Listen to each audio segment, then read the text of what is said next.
Kansas, bleeding Kansas. They're sure trying hard to start a war right here. Yeah, some of them are trying to stop one. It's kind of hard to figure out who's doing what. Well, what about those senators walking out like that? I'm telling you, Smokestack, this country is falling to pieces. Oh, no, it ain't. It'll take a lot more than arguments for that to happen. And even if we do have a real shooting war, it can only end one way. Why? What?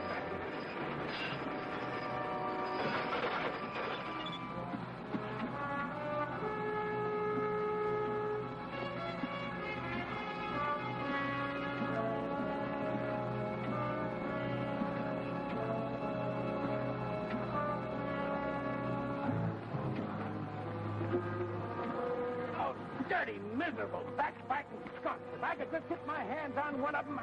There, Cal, look. Come on down here! Oh, you shouting at them, Cal. They can't hear you. That one waving his arm around looks like old man Bruce himself. Yeah, he's the only one that gets so mad. The rest of them are used to us by now. You're not supposed to do any killing, Javis. Who's killing him? Get back to the engine!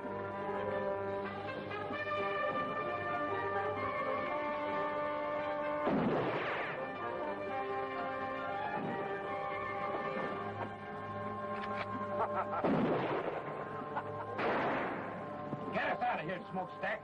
I'm going to send Johnson a telegram that'll melt the wires.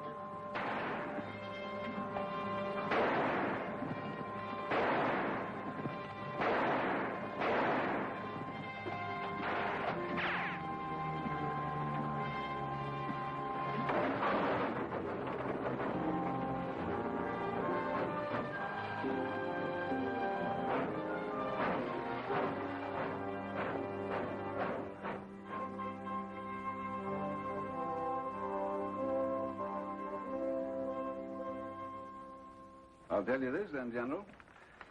It'll be impossible to finish the line by March unless you furnish me with a military guard to protect my construction crews. We're not at war, Mr. Johnson. That's why we can't send uniformed soldiers into a border state like Kansas at this time.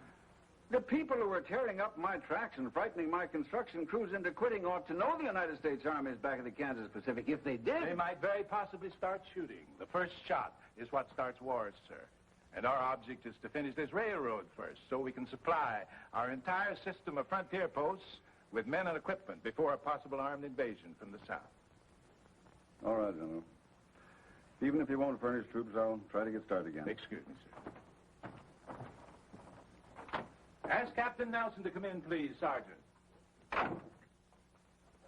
Who's Captain Nelson? He's an Army engineer, Mr. Johnson. One of the best men we've got. I'm going to lend him to you. What do I need him for? I've got a construction boss now who's as good a railroad man as you can find anywhere. Nelson won't interfere with him, but he'll get your railroad built if anybody can. Well, I don't see how. General, I've told you we need at least a troop of soldiers, and you assigned me one man. An Army engineer who's probably never built anything bigger than a footbridge. The Kansas Pacific is a military project, Mr. Johnson. Come in.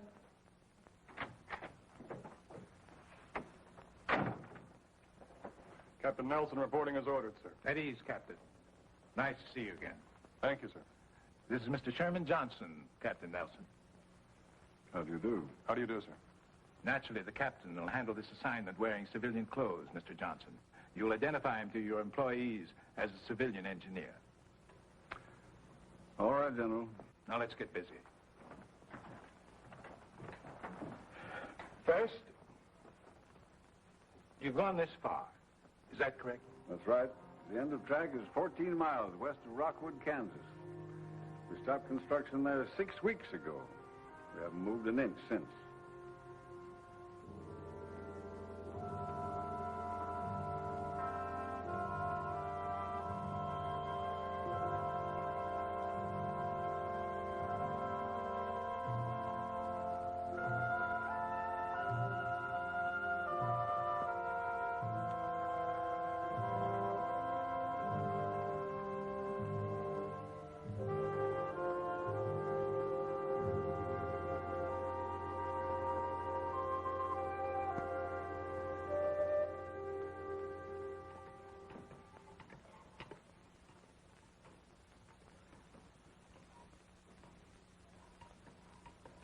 Are you going to drink that coffee, or you're just going to stir it until it evaporates? Oh, I'm sorry, Dad. Fine lunch, Miss Barber. Thanks, Gus. Where are you going? Outside. I think I'll polish up the engine a little bit. Again? What do you want to do, wear it out? Oh, no. Well, then I think I'll chop some cooking wood for Miss Barber. That'll be fine, Gus. Thanks. You're welcome.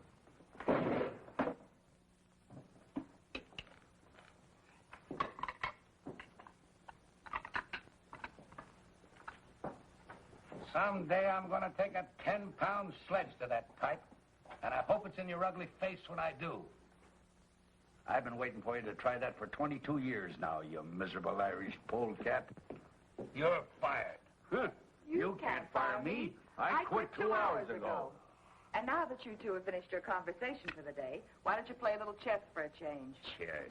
Huh. I'll help you with the dishes. Huh.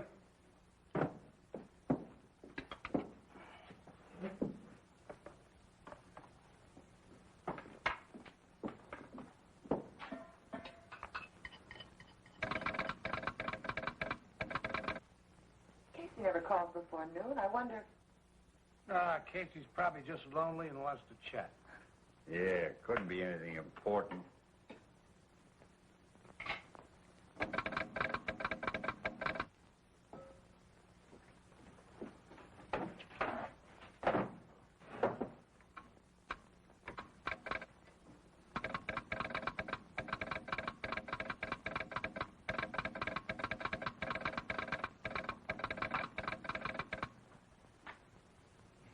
Telegram just arrived at the Rockwood office. It's for you, Dad, from Washington. Washington? I don't know anybody in Washington. What do you want him to do, send it back? Oh, tell Casey to open it up and read it to me. I mean, send it to me. I already have. Hire biggest crew possible and start laying track immediately. Smokestack, this is it! Well, this is what we've been waiting Wait a for. minute, there's more.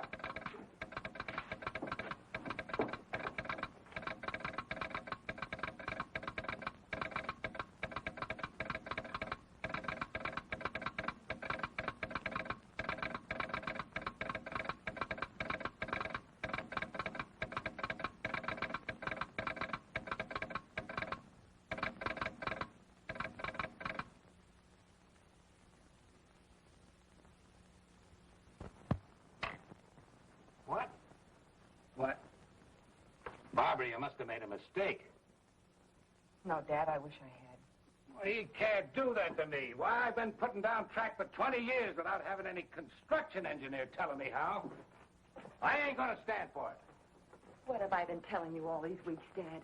This job's been a headache since the beginning. And Johnson knew it when he sent you out here. You're right. He just don't need me anymore. So instead of coming right out and firing me, he put somebody else in charge. I think you're both wrong. You're still the boss, Cal. This engineer will probably just supervise a little. Then when he sees how well things are going, he'll... They won't be going well. They haven't gone well since the day you started the Kansas Pacific. Oh, Dad, you belong back east, where you can have a decent place to live and a little comfort. You've certainly earned it after 20 years of building railroads. And you won't have any trouble getting work back there. I should have listened to you in the first place. The sooner we can get packed, the sooner we can leave. Well, go on, Smokestack. Get ready. In the first place, I got nothing to get ready. And in the second place, I'm not leaving. What?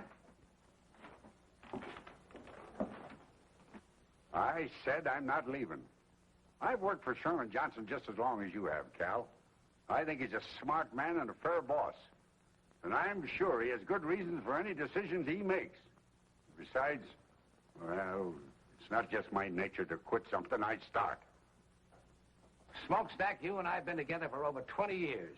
Oh, I can get all the work I want back east, you know that. But, well, it just won't seem right if you don't come along. I'll miss you, Cal. You too, Barbara. Daddy's just trying to get you to change your mind. He'll come with us. No, I'm serious. I've never quit yet, and come to think of it, Cal, you never have either. Ah, this is different. Sure, it's different. The country's about ready to bust wide open, and a line like the Kansas Pacific might help to hold it together.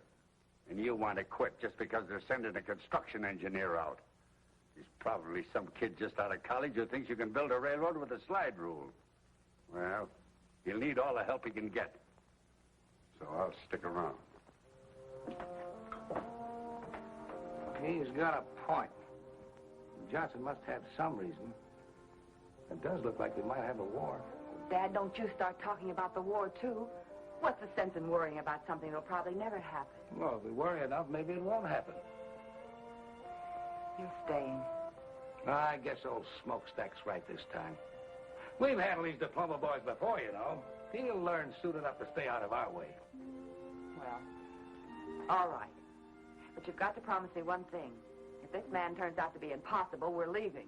I'm not going to let anyone push you around. Have you ever seen anybody push me around and get away with it? Besides you and your mother.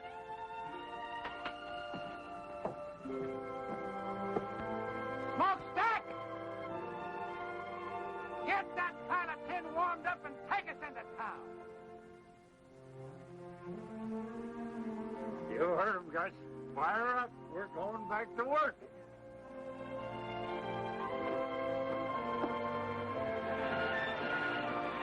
Take it away, Smokestack!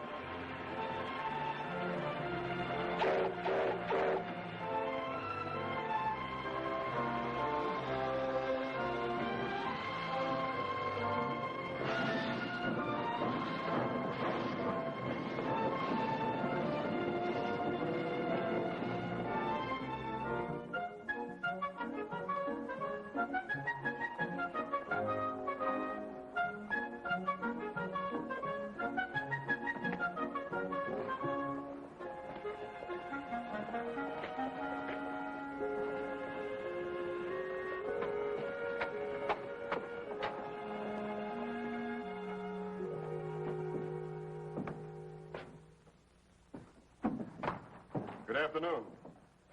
Fill out the application. We'll let you know. Your bulletin board says no construction until further notice. It'll all be changed when the boss gets here. Should be changed now. I understand track layers are hard to get.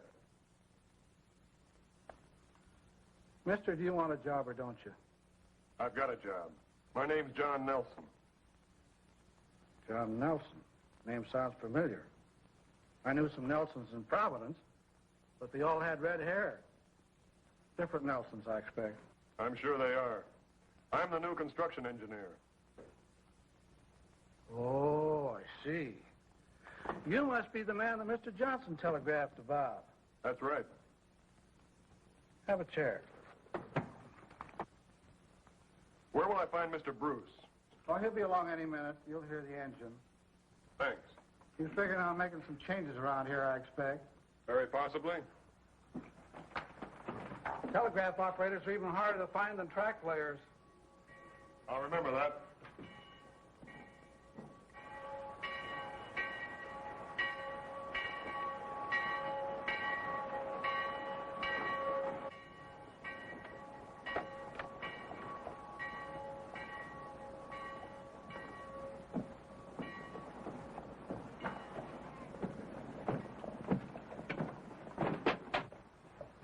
After you.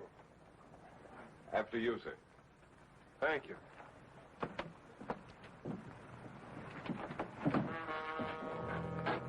What do you men want? I'll tell you what we don't want. You and your rebel friends. I've told you before, Corbin, I live in this town and I'm going to stay here.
What's going on here, Casey?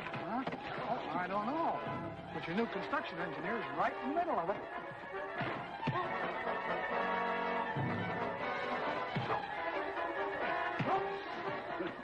Don't look like he's using a slide rule now, does it?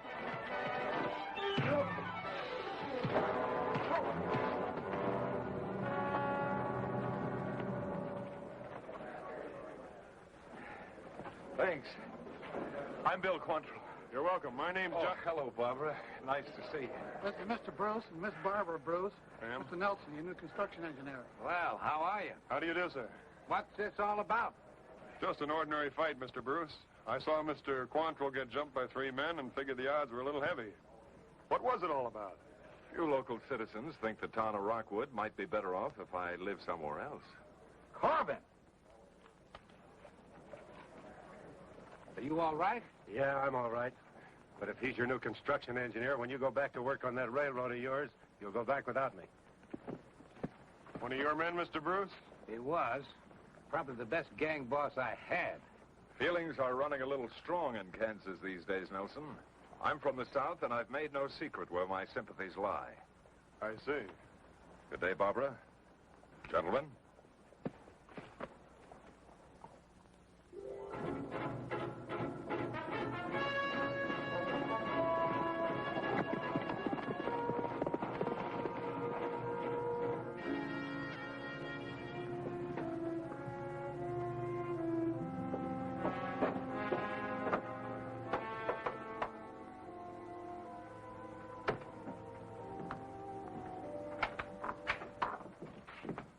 They're hiring construction hands again, Bill. Looks like the whole town's signing up. Starts out that way every time until we get busy. Max, you and Stone and Morey, go and get yourselves jobs on the railroad. You too, Janice. Don't bunch up. Go in one at a time. Right. I'll go in and sign up. Say, who's this new fella Nelson they've got? I don't know anything about him yet, except that he's a construction engineer. All you boys who get jobs, keep your eyes on him. I got a feeling he might give us a little trouble. We can give him more than he gives us. I wouldn't be surprised if we can. But don't be too obvious about it, any of you. That stunt you pulled last month, shooting up Bruce and his men, wasn't such a smart idea. Why not? Because that kind of foolishness is likely to stir up more trouble than we want. First thing you know, they'll send troops here. Good. Yankee uniforms will make nice targets. It isn't our job to start the war, men. We're here to stop that train, or at least to delay it. The longer we keep the Yankees from reaching their western forts by rail, the more time we'll give the Confederacy to get ready. What we're doing is important. Very important. And don't any of you forget it. I'll tell you when it's time to start shooting. Until that time, you'll have to follow orders. Are there any arguments? No arguments, boss. I guess some of us are just a little eager. There'll be plenty of action for all of us before long. Maybe even more than we want. Good luck, boys. I'll see you here tomorrow night. Right. Come on.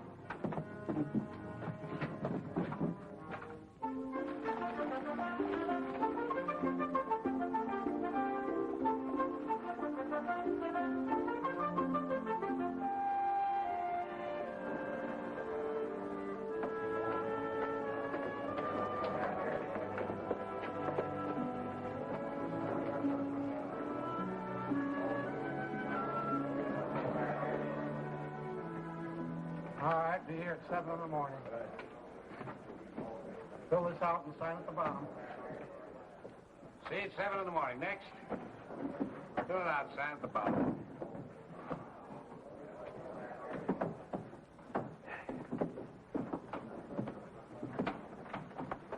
There doesn't seem to be any problem hiring men. Why should there be? The pay is good and so is the food. It's never hard to get plenty of men. Trick is to keep them. Why don't you rest for a while, Mr. Bruce? I'll take over for you. Suit yourself.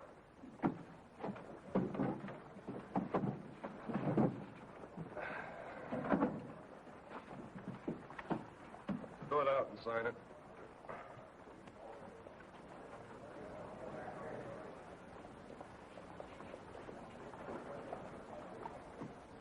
Joe Farley. All right, be here at 7 tomorrow morning. Just a minute, Joe. You look like a man who's done a little hunting and trapping. Am I right? Yeah, that's right. You own a good rifle? Sure. I'd like you to bring it with you tomorrow morning. Well, mister, there's nothing but a few jackrabbits out on the prairie. I want you to be a railroad guard, Joe. Sort of a policeman. Pay's the same. All right? Yes, sir. Sounds like a good idea to me. Be glad to do it. And if any of your friends have good rifles and know how to handle them, why, tell them to see me. Right, sir.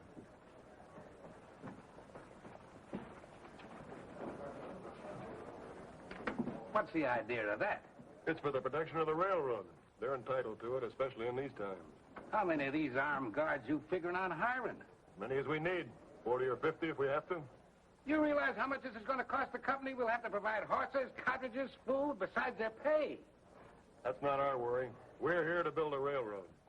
All right, you men, form another line around here. We don't want to hang around here all day. Fill it out and sign it.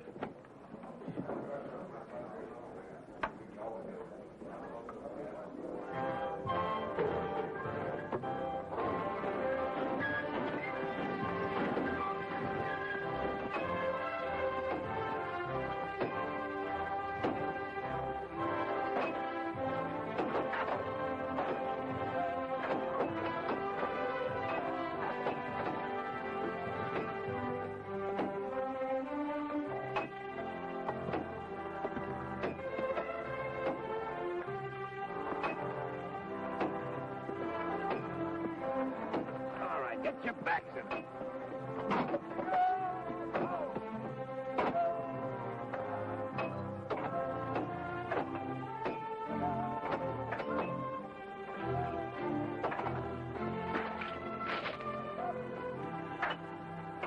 Good morning, Barbara. Nice day. I hadn't noticed, Mr. Nelson. Oh, you should. Sunshine and pretty girls go together. You don't say.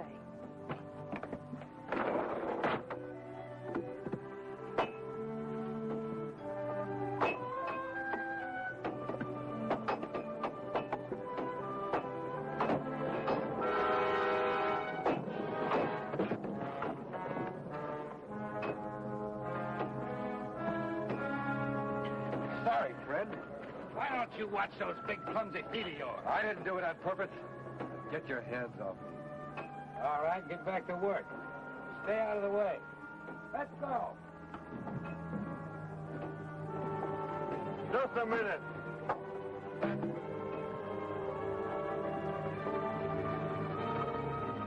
Get out. You're through. Now listen, Nelson, that's no way to build a railroad. You can't fire a man just for stumbling. He didn't stumble. That was deliberate. You're crazy. Why would I want to see You this know man? why better than I do. Now get out of here. I'll throw you out.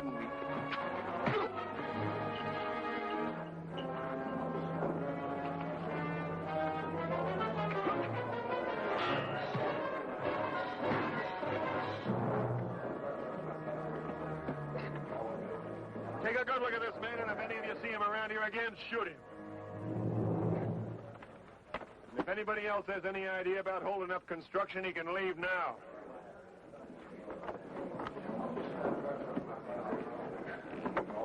That was nice work, Gus. You saved the man's life by thinking fast.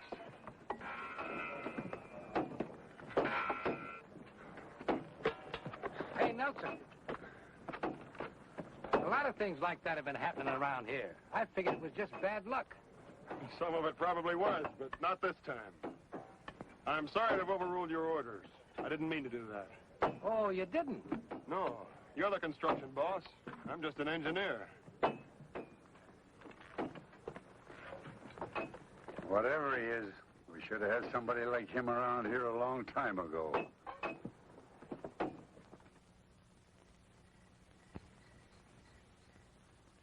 6 times 9 is 54. 6 times 3 is 18, and 5 is 22. 23. 23, that's what I said. Now, 6 times 1 is 6, plus 2 is 8. That's 834 more ties we'll need by the end of the week, providing nobody quits. Or it's fired by our new construction engineer. Oh, he was right about firing that fella today, Barbara. If we can weed out the troublemakers, maybe things will improve around here. Well, it seems to me there must be an easier way of doing it than half killing them. Now, look, even though you were brought up in a railroad car, there are some things about this business you don't understand. I understand it when I see someone trying to take away your job, and that's exactly what he's doing. Oh, no, he isn't. Now, if you'll just listen to me a minute. Come on in. Good evening. Hello, Nelson. I'd like to talk with you if you're not busy. Sure, sit down. Barbara, maybe Mr. Nelson'd like a cup of coffee. Oh, I sure would.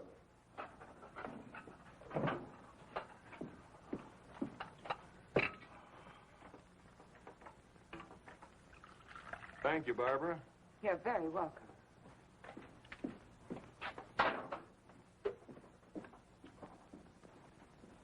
Oh, I had an idea today, and I'd like to try it out on you. I think that if we rigged a couple of simple derricks using block and tackles, why, we could save quite a lot of manpower. Setting the rails in place, you mean? Yes, sir. I've noticed that it takes 5 or 6 men to move each rail from the siding to the roadbed. This way, one man could provide the lifting power, another could guide the rails, and that would leave 4 or 5 men free to work on the roadbed. Well, I don't see why it wouldn't work. I'll tell Smokestack and Gus to figure on making a trip to town and get you whatever you need. They can pick up our other stuff at the same time. Well, that's fine. I fooled you, didn't I, young fella? You thought I was going to give you an argument, didn't you? Yes, sir, I did. And if I had, what would you have done? Well, I don't know exactly. I do. You'd have built them anyway. I told you today, Mr. Bruce, I'm not here to fight with you. I just want to get this line across Kansas as fast as possible, that's all. Well, I'll admit I didn't like the idea of old man Johnson sending somebody out here to take over. But he sent the right man. We'll get along. I'm sure we will, sir. We'll get along even better if you quit calling me sir. This ain't the Army, you know.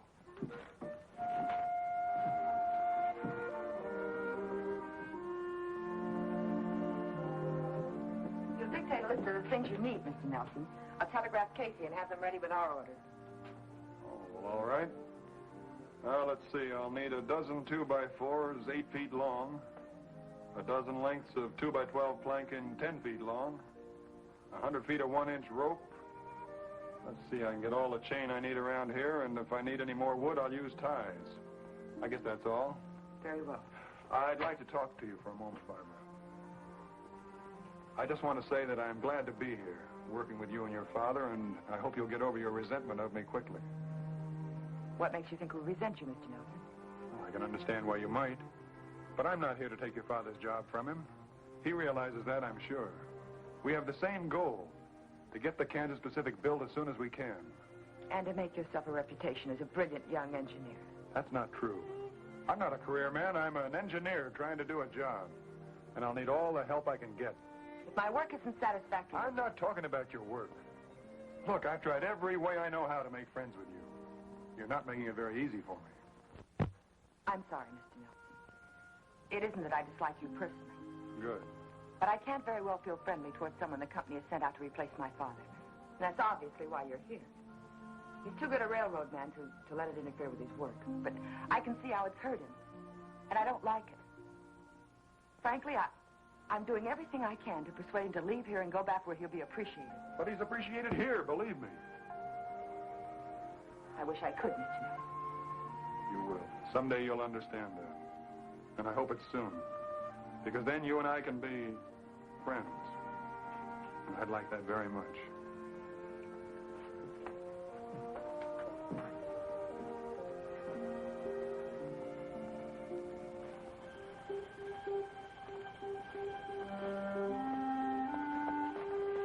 Evening, Mr. Nelson. Good evening, Joe. I was just fixing to send some of the boys out in night guard. 4 on, 4 off, all right? Yeah, that's fine. Hey, the way you talk, you must have had some kind of military service. Yes, sir. Under Winfield Scott, the Texas campaign. You've been in the saddle all day, Joe. Lend me your horse and I'll post a night sentry. Yes, sir. And go tell the cook to keep a big pot of coffee on. Yes. All night.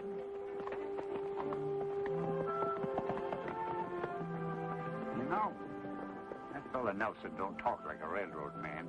You know something else? I never seen a construction engineer ride a horse like that either. Are you thinking what I'm thinking? Yeah, but I ain't talking about it. And neither are you.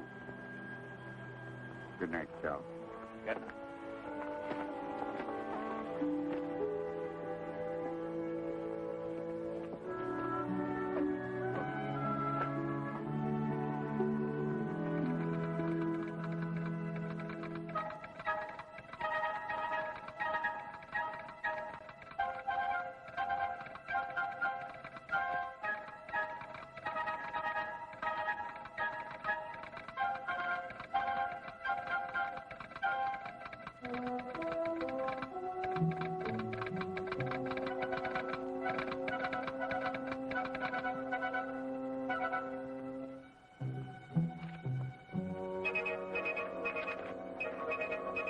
Following supplies needed.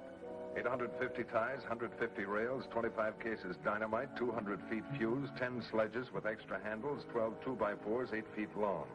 12 planks, 2x12, 10 feet long, 100 feet rope, 1 inch. Thanks, Casey. The only thing that sounds good is the 25 cases of dynamite. That's a lot of stuff they're ordering. Sounds like it's almost worth wrecking that train to get rid of. No, I've got other plans for that train when the time comes. What you said, Janice, makes a little sense. That dynamite does sound interesting. The only way I'd be interested in it would be if Nelson was sitting on it and I had a match. Never mind Nelson. If we can stop this line without bloodshed, that's what we're going to do. Is that understood? All right. Just so long as we stop it. Good. How about that dynamite? They'll pick it up with the engine probably in the morning. When they bring it in and get it unloaded, you'll be riding around, Janice, and this is what I want you to do.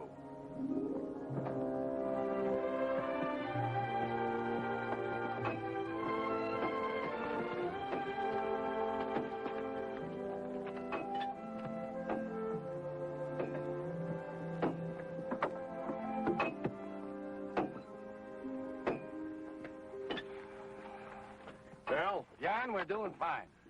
we ought to be able to keep this pace up for a few more days. At least until we get into the rocky country, and even that shouldn't be too bad. We won't have to tunnel. We won't. No, I figure that by swinging the right-of-way north a little, we can take advantage of the terrain. There's a natural pass right here that won't require too much blasting. Well, that's good. So that's where you've been all morning. Right. Well, John, I want to give you a little advice. Sure, Cal, what is it? Well, if I was you, I wouldn't go riding around all over this country without sidearms, at least. Maybe you're right. Thanks. Looks like this little northern swing you got laid out is going to take more ties and rails than I got figured. Yeah, these two curves here will run 3/8 of a mile more than a straightaway. At 660 rails to the mile, we'll need 248 more rails. All right, I'll take care of it.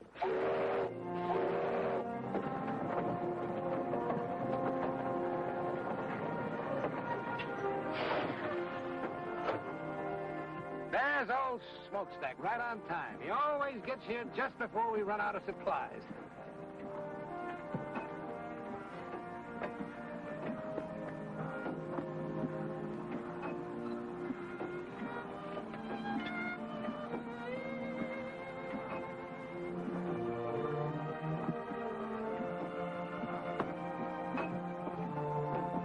Where have you been? We've been waiting for hours. Quit yapping at me and get your full dynamite off my train. It's making me nervous.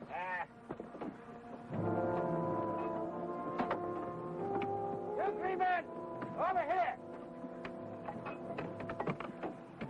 Unload this dynamite. Put it on that flat car over there.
What are you doing here?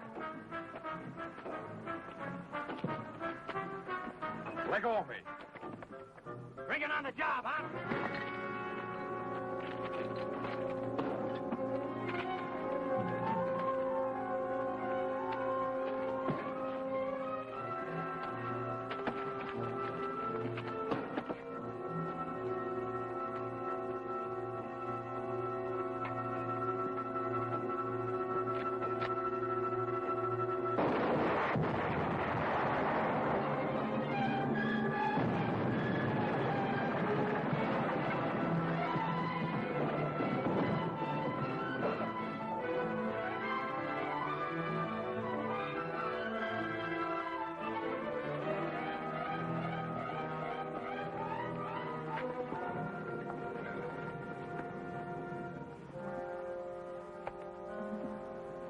Nothing we can do for him, men. Let's get back to work. We got track delay, men. Not me, mister. I'm through. Let's get going. I'll see to it that nothing like this happens again. How are you going to do that? From now on, we'll keep the dynamite well away from the tracks. Take the rest of the day off, boys, and we'll take a fresh start tomorrow morning. Wait a minute. No matter where you put that stuff, it can always go up anytime. I'm scared, mister, and I admit it. I quit. Me too. Well, I'm staying. They pay good wages around here, and I need to work. Hey, I need it too, but I need to keep breathing more. I've had enough.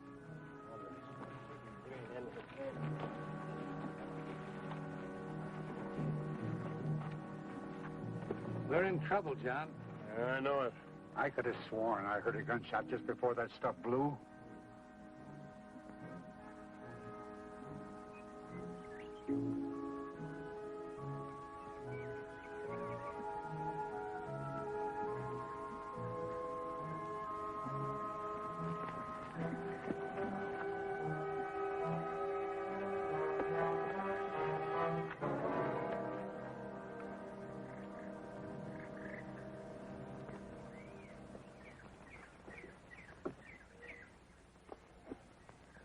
No accident.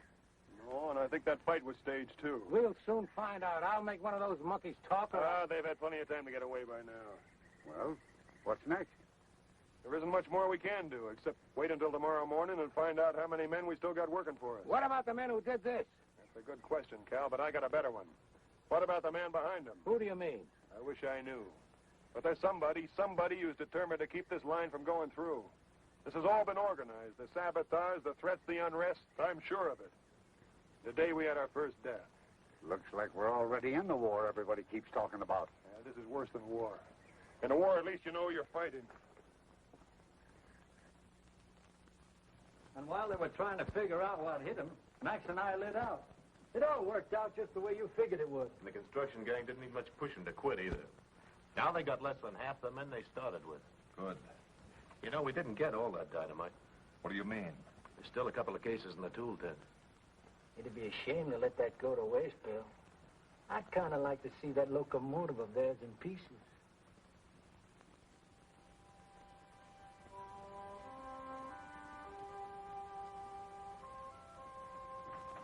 Hello, John. Al, good evening, Barbara. Payroll's being delivered tomorrow morning. Well, we better take the train to town tonight, then, and bring the payroll back with us tomorrow. Tonight? What for? I want to take Barbara into Rockwood and leave her there. What did you say? You and Casey can switch jobs. I can't have you stay out here any longer. It's much too dangerous. I've only stayed here as long as I have because of my father, Mr. Nelson. But if you've decided to send me away, I'm through. I quit. What about you, Dad? Oh, Barbara, you just don't understand. Oh, yes, I do.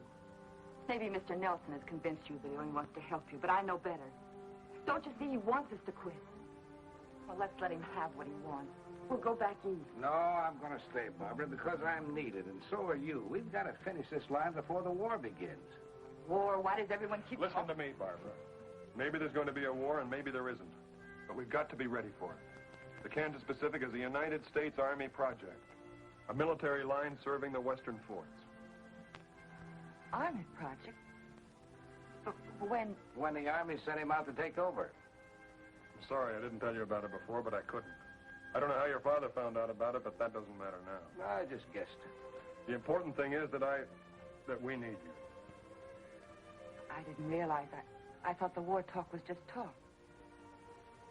I hope it is just talk. So do I. I'll help him. Of course I will.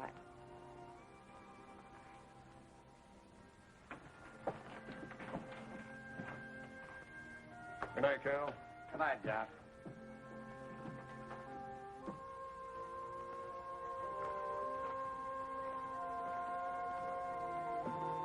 John?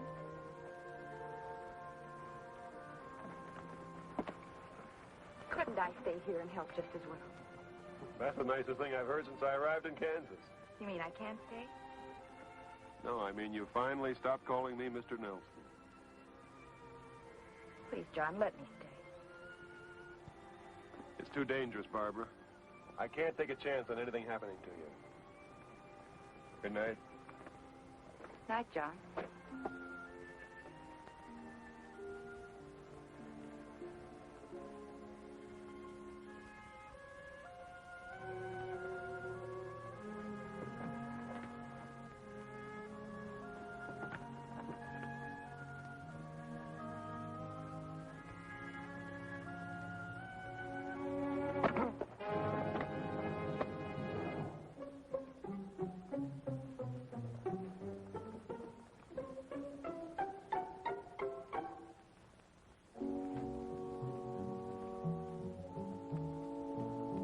There it is, Janice.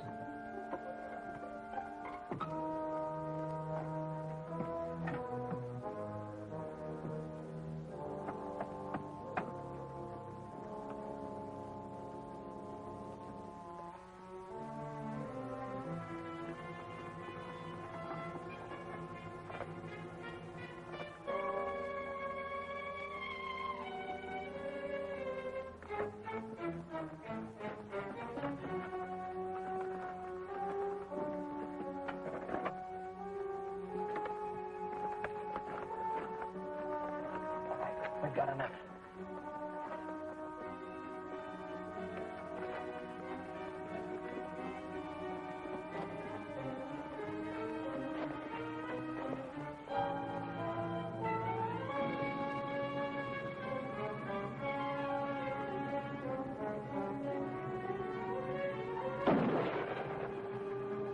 Let's get out of here.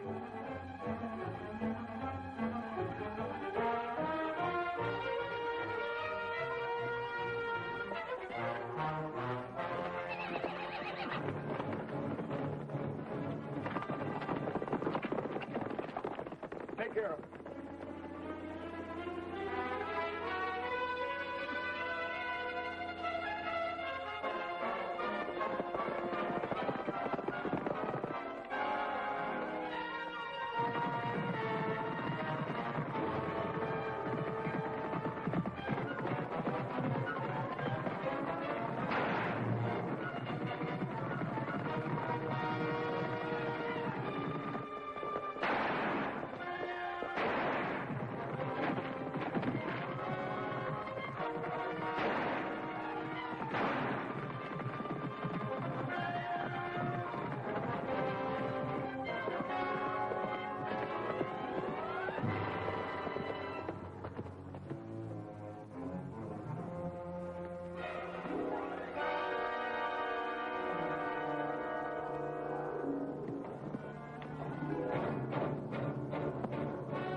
can see him and open up those saddlebags.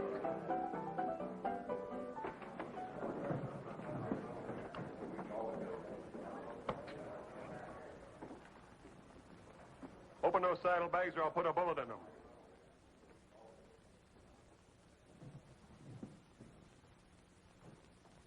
You got 5 seconds. 1, 2, 3, 4, 5. Don't. I'll open them.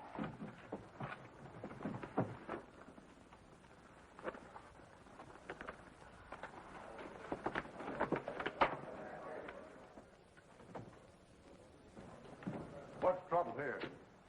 I want these men arrested. They assaulted a guard and stole that dynamite from the Kansas Pacific. You'll find a third man lying out on the prairie. Let's go.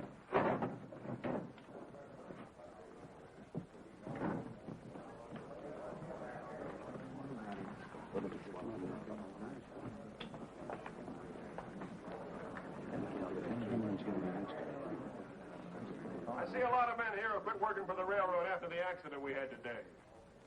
Well, I'm offering you extra wages to come back. Double pay for every man who stays with the line until we hit the Colorado border. Well, I don't know about the rest of them, Mr. Nelson, but I'll go back to work. I like the way you do business. That goes for me, too. Thanks, men. I'll see you all on the job first thing in the morning. Right now, the drinks are on me.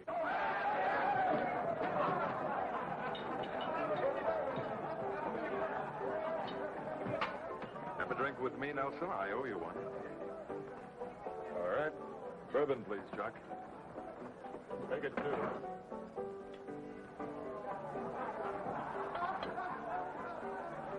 Your health. Thanks very much. Just offhand, I'd say that you were regarding me with suspicion, my friend. That's a possibility. You don't think I had anything to do with that incident, do you? I hope you didn't, Quantrill. 2 men were killed today. One of mine and one of somebody else. It might have been more than that if you'd fired into that dynamite. Would you have done it? That's going pretty far just to prove simple robbery. You're a dangerous man, Nelson. There are others around who are much more dangerous. Thanks for the drink.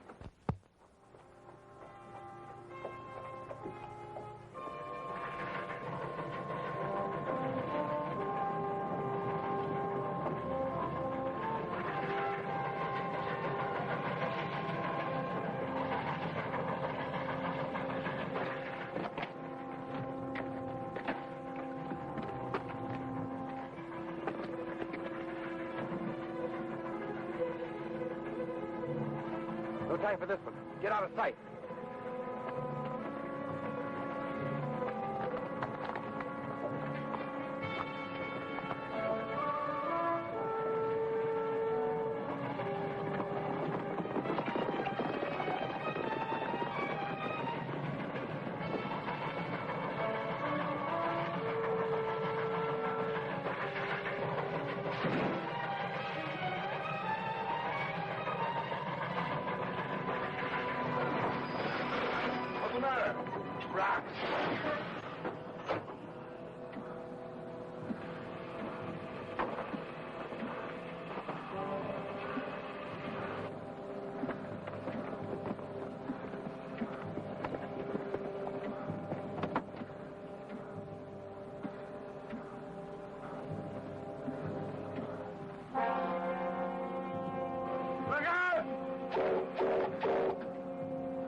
shooting. We'll get him. Can't go nowhere. Get down!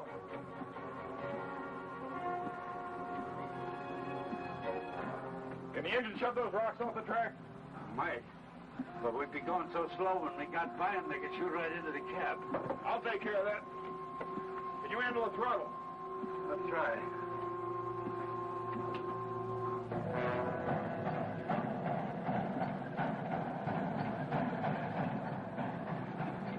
You get fires we can't miss. What about the payroll? Never mind that. It's Nelson we're after.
Cal, here comes the engine, but I don't see smokestack. Nelson's all alone in the cab. Something must have happened.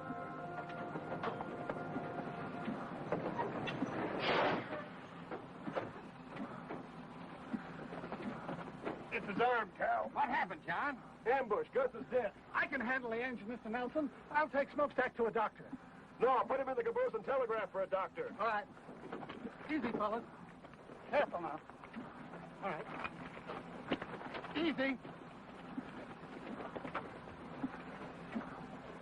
This is bad, John. Gus killed, smokestack hurt. Cal, he's going to be all right. What's going to happen next? Nothing if I can help it. We're going to double the arm guard right now. Then we're going to start and lay track again.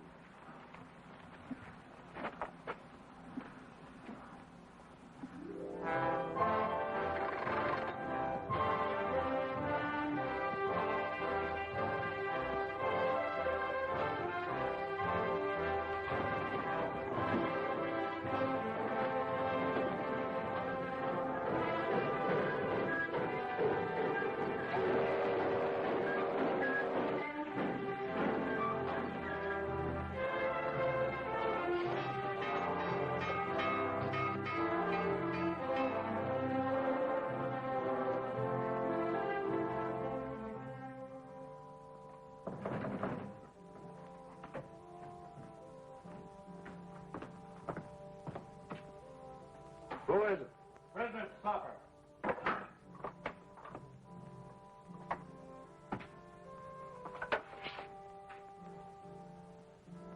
Set it over on the desk.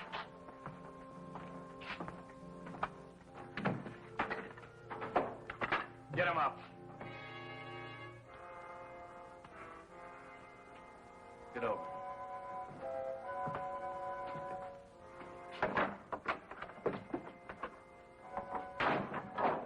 Get his gun.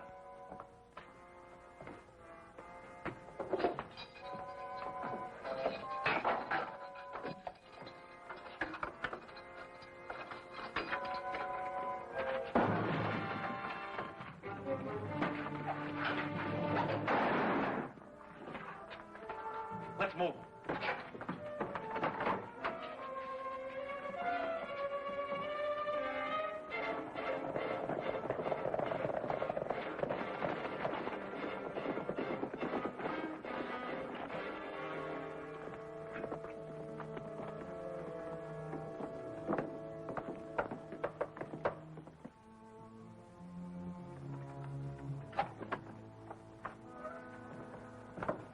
Any trouble? Yeah, with the sheriff. They need a new one now. You had to kill him. Yeah. Some of our men are missing. We're Stone and Maury. Dead. Nelson killed them.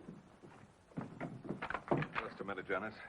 You'll never get near him now. I'm sure he's put on extra guards. What do you expect us to do, stand by and let him build that railroad? That's right. We've got enough men to give him a bad time, boss. And we can recruit more without any trouble. We'll do that recruiting, all right.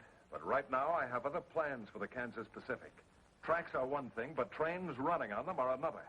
What's this all about? Let them spend their money and time building. They've got too many men now for us to stage any kind of an attack. But the minute they put a train on those tracks, we'll blow it off the prairie. With what? With artillery.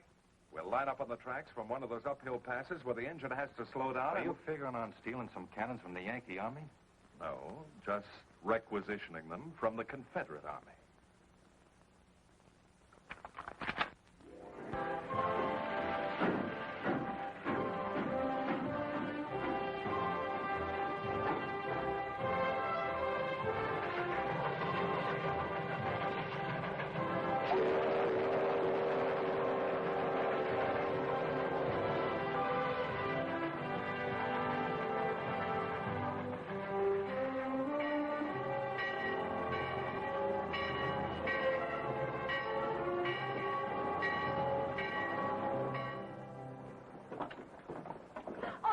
You did it. We sure did.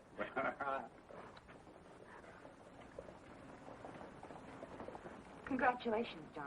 Well, same to you. Somebody ought to be buying a few drinks around here. It isn't every day we finish a railroad, you know. Oh, I almost forgot. There's a telegram for you. It's a train coming in from Kansas City.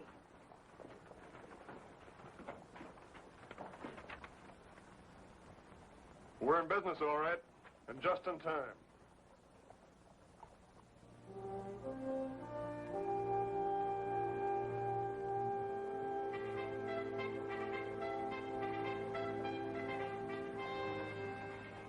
The war's very close, isn't it, John? It looks like it might be.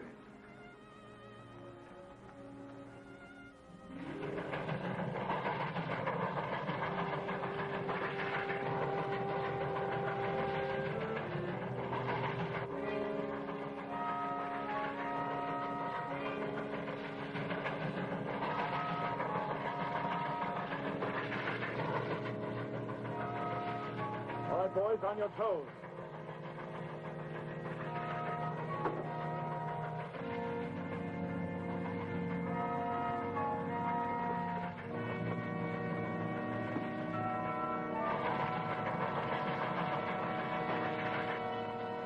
Stand by.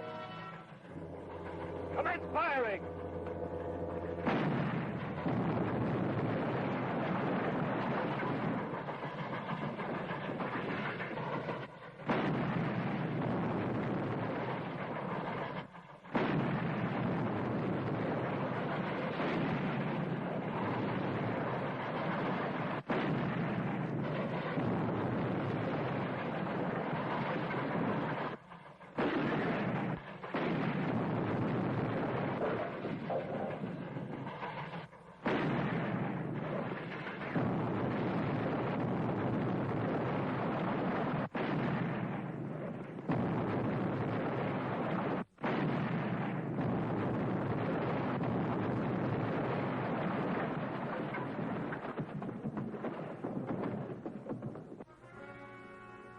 We got him, boys! All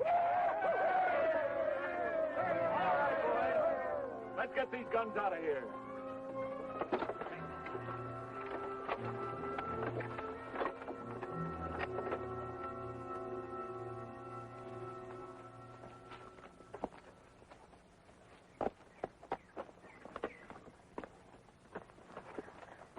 Well, this is the place, all right. Did you see any tracks when you came up? No, sir. I figured they covered them up so we couldn't trail them.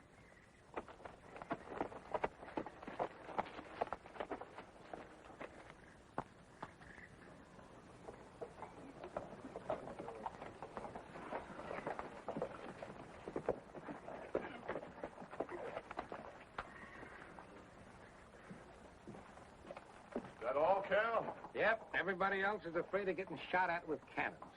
They won't use artillery on personnel. Trains are their targets. Well, these are the only men I've been able to convince of that. Repairing that track won't be easy, but we'll get it done.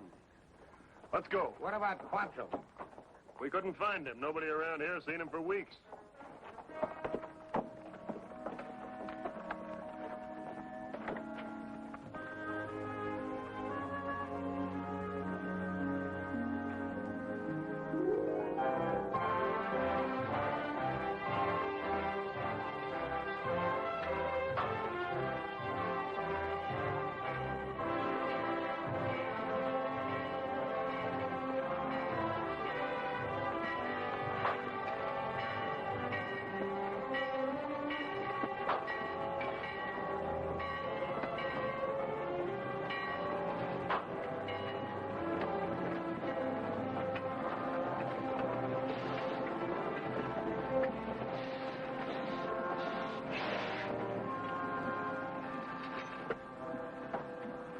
Stan, how are you? Fine, Cap.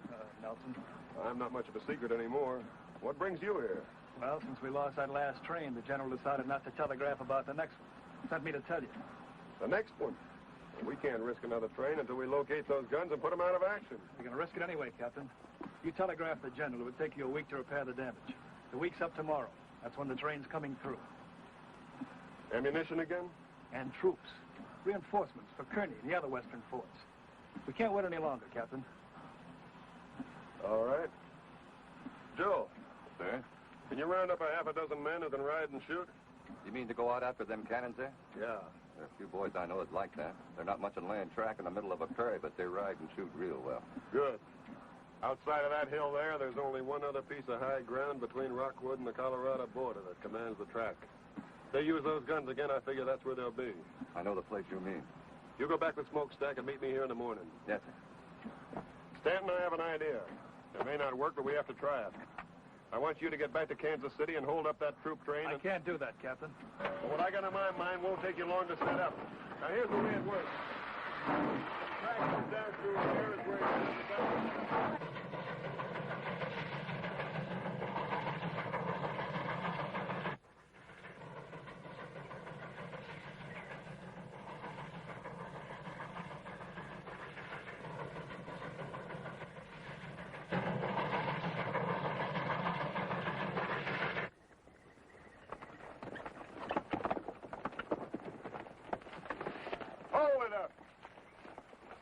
Give your horses a breather, men. We ought to be able to see the pass from that next rise there. We won't get any rest then if those guns...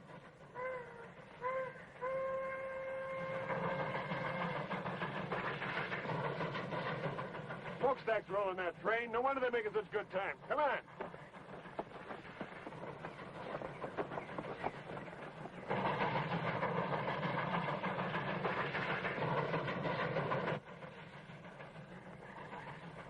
Take a look.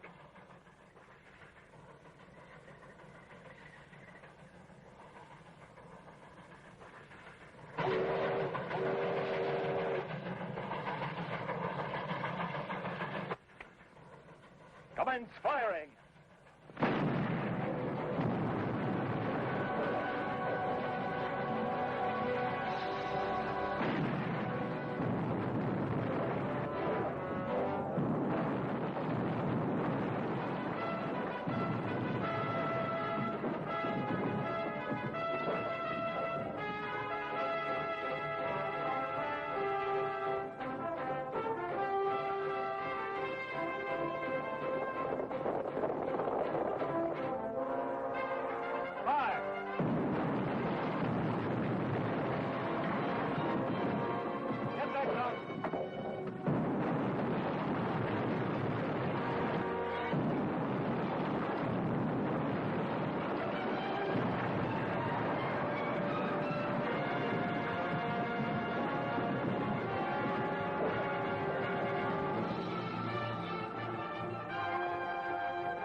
Keep firing. Get the rifles.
take care of it.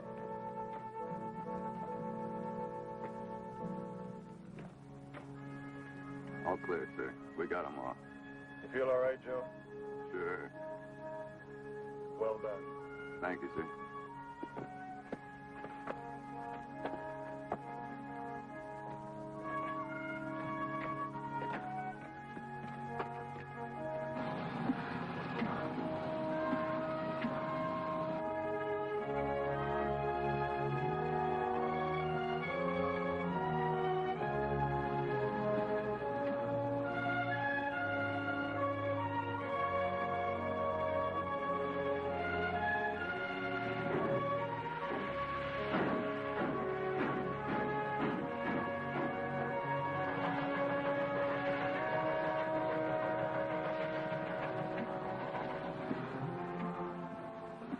Sometimes I think I'd rather go off the war than to hang around here smelling that pipe.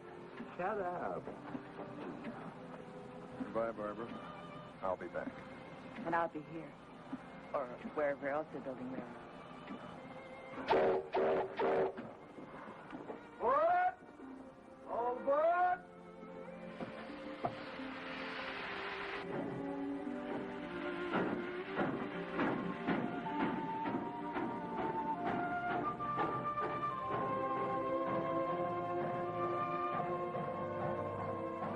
I hope this thing is over soon so that young fella can come back and help us build that track all the way across the country.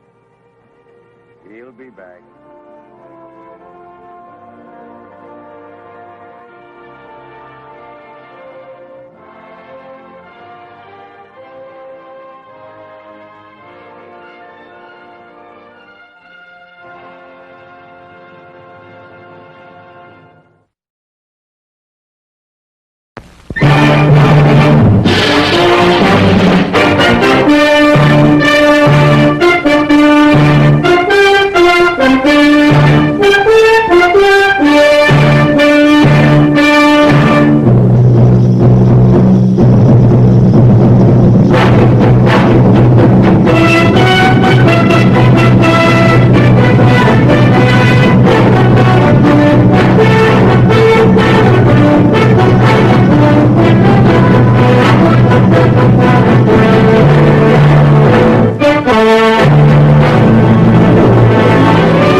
This is the city of Detroit. Where this teeming industrial metropolis now stands, there was, some 200 years back, a small guarded fort protecting a handful of white settlers.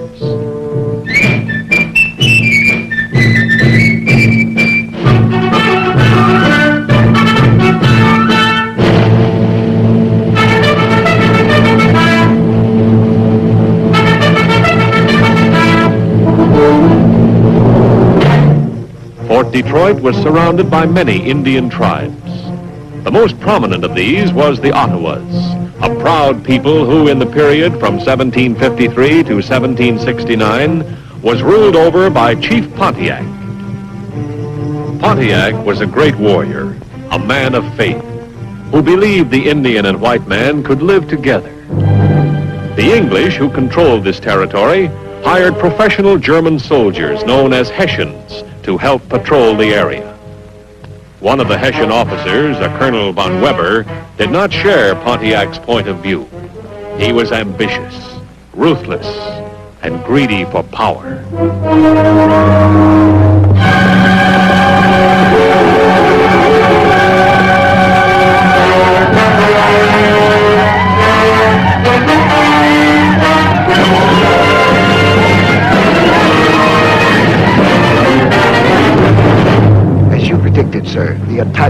come as a complete surprise. These Indians are fools and stupid. What about the prisoners, sir? There are to be no prisoners. These are dangerous animals. But what about the women and children, sir? I said no prisoners. I meant no prisoners. Relay that as an order. Yes, sir. And set the village on fire!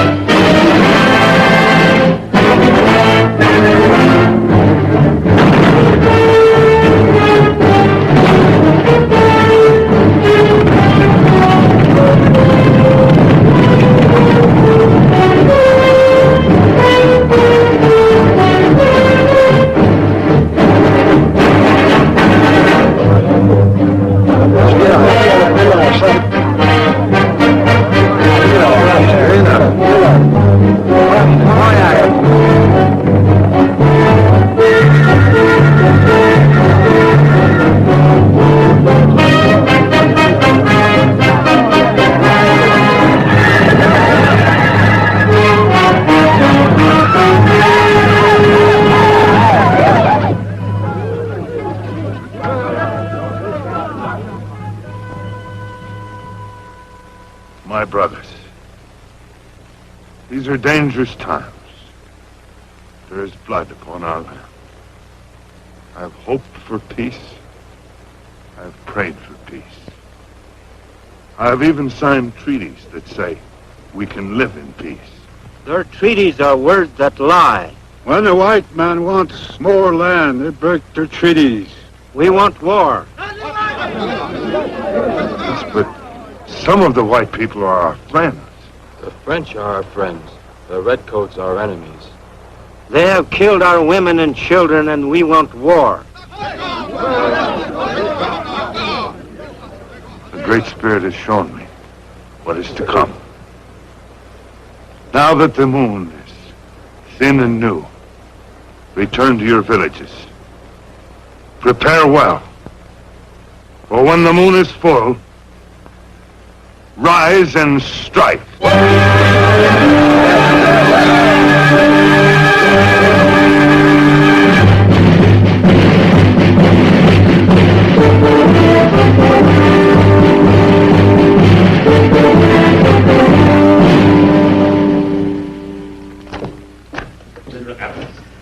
Colonel von Weber, your tactics are proving most successful. After replenishing supplies, you'll advance by lake and river to Fort Detroit. Very good, sir. Once we have eliminated all the natives in that territory, you will have control of the entire Great Lakes region. A most difficult mission, von Weber, but we have the utmost confidence in you. Thank you, sir. A Lieutenant Kent McIntyre to see you, sir. The Ranger? Yes, sir. Says it's a matter of greatest importance. Send him in. Pray excuses. Weren't you ordered to Buffalo? Yes, sir, but I encountered a most serious situation. Yes? May I speak frankly, sir? By all means, come to the point. Well, sir, the point is, someone must order this Colonel von Weber to stop his butchery. Colonel has had your report at first hand. Colonel von Weber, Lieutenant Kent McIntyre. You are satisfied with my results, sir? Most satisfied. However, these Rangers have lived among the Indians for years, and we regard them highly. I, too, understand the value of these Rangers. But with your permission, sir, I shall continue to use my abominable tactics at my own discretion. By all means, pray be seated. Thank you, sir. Now, at Fort Detroit, am I to place my troops under Major Gladwin's command? Well, that's customary. If the garrison's established, or the reinforcements. Yes, sir, but there's a question of rank. Gladwin's in mind. Oh, sure, you and Gladwin will hit it off. Naturally, in a crisis, you as the superior would assume command. Thank you, sir. Sir, Major Gladwin is respected by the Indians.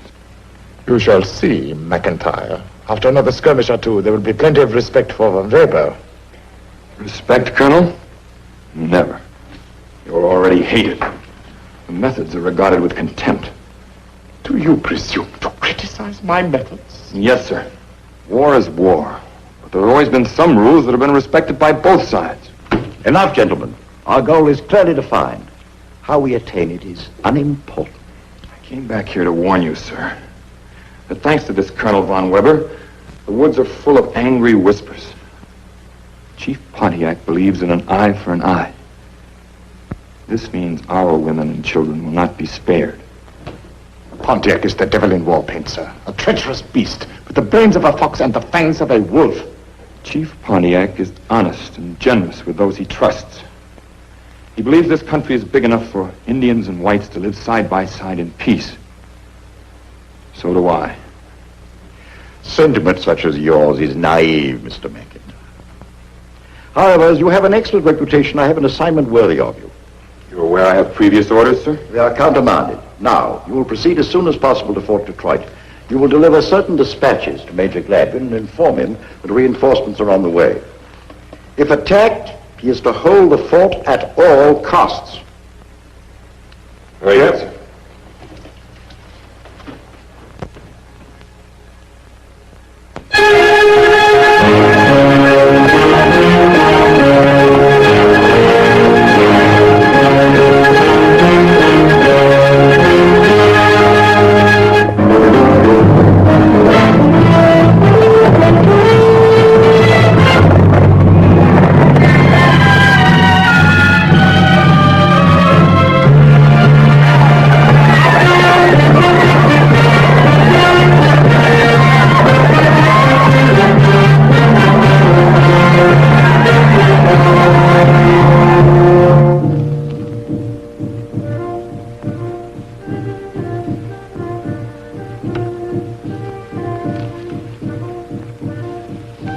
Mia Wata. Nia Chunkaka. Mia Wata. Mia Chunkaka. Huh.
Can't you understand? We must have water. Manik Hupo.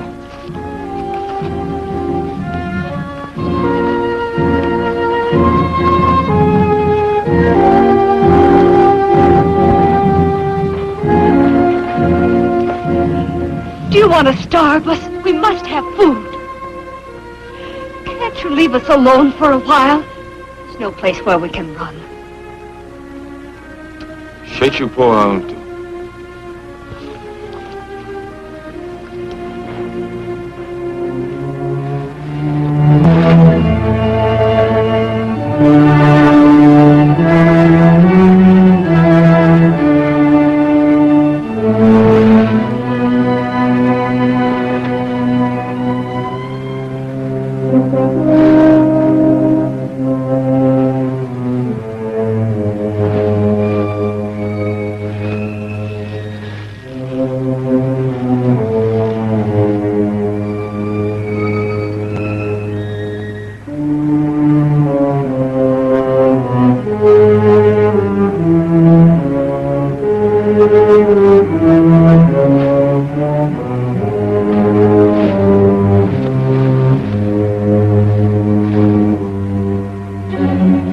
Don't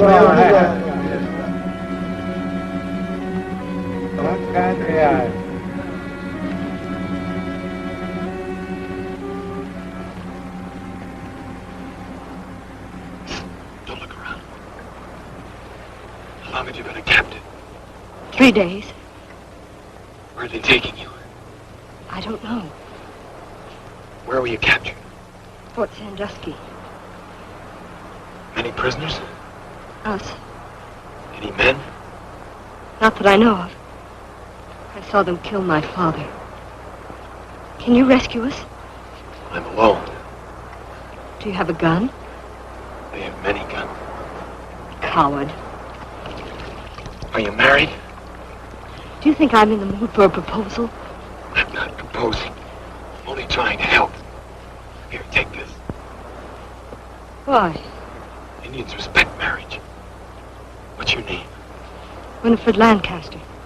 Related to Sir John? My father.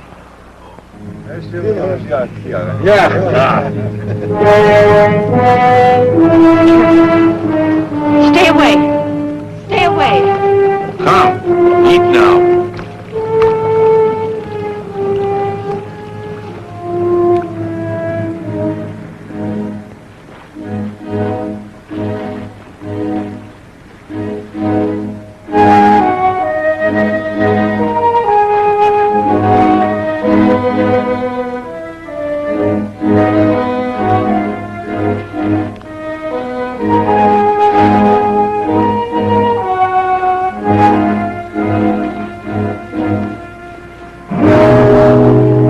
White dog, drop gun. I am friend of Ottawa people. Pontiac. White dog lies.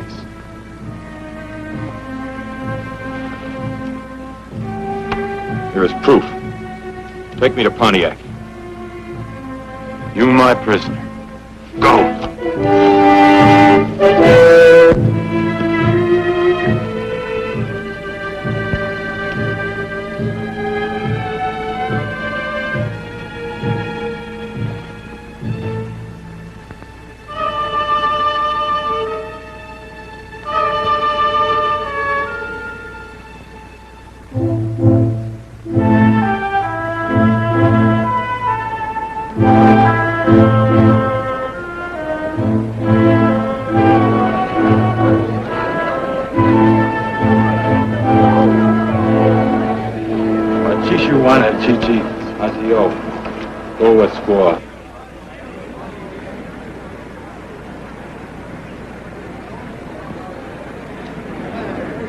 When do I see Pontiac? Right now.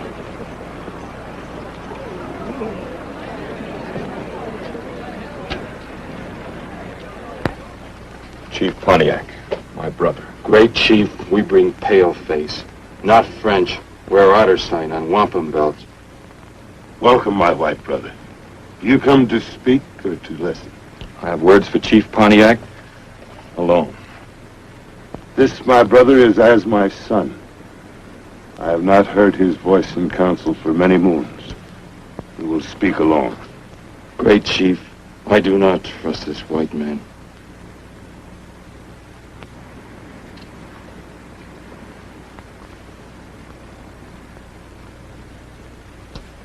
Do you come from the fort? I have come on a long journey from the east. Do you bring word of war or peace? I have come to counsel peace. My white brother has never spoken with a double tongue. I will listen. The war hatchet is buried between us. Will my brother answer a question with the truth? Chief Pontiac lies only to his enemies, not to his friends. Do you expect help from the French in this war? They have promised help, but it has not come. It will never come, my brother. The French and the English are at peace. At peace? They have signed treaties and sworn brotherhood. I have seen these treaties. This is grave news, my brother. I have still graver news. Many soldiers are coming by ship to reinforce the garrison at Fort Detroit. This ship is strong.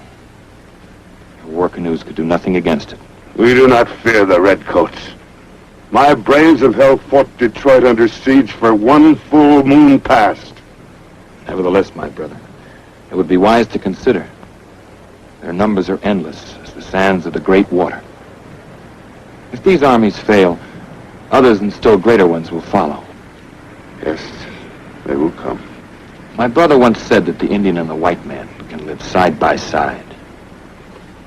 That is my hope. But the white man must show that he has peace in his heart. He must prove this to us. Until then, there will be war. Friend Pontiac, may I tell Major Gladwin that you will talk terms with him? He is a man with peace in his heart. My brother, go to the fort. Speak with your great white chief, Major Gladwin. If it is right, I will come there with my war chiefs to make a treaty. And the evil birds will fly no more. And peace will come to this land. Until then, my braves will hold siege on the fort, but will not attack again unless this peace talk fails. That is the agreement that I will make. A white captive held as hostage. Sounds like she's being mistreated. She is being courted by one of the braves. And she is in trouble. The braves obey my laws when they're in my village. She will become his squaw only if she agrees. May I see this woman? Chia! Bring white woman. Woman be here soon. Oh! Hot Bill! Big Indian chief! Hot Bill killed many white men.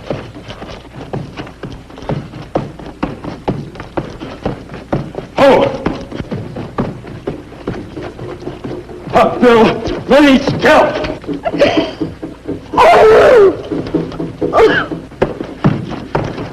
Hot Bill killed many white men.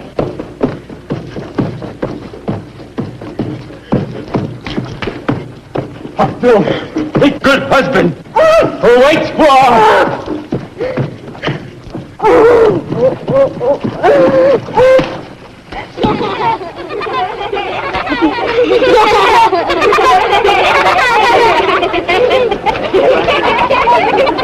You come with me. I'll see you all hanged for this. My woman. White man lies. Me want woman. Take. My white brother does not speak with a double tongue. Here's proof. She wears the matching circle to my ring. My white brother does not lie.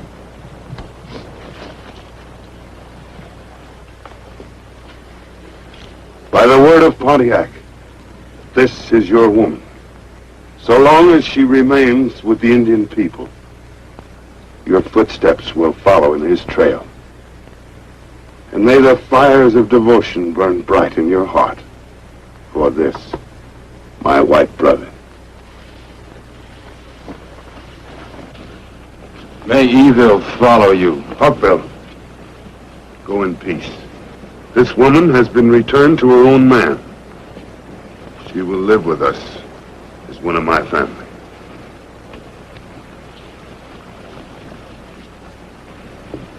Squaw, follow me. Head down. What? As you're told, 2 paces behind, quickly.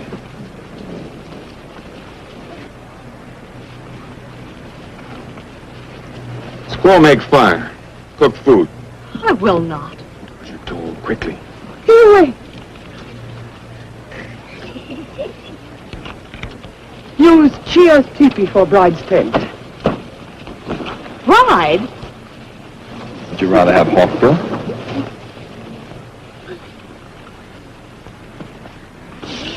Yeah.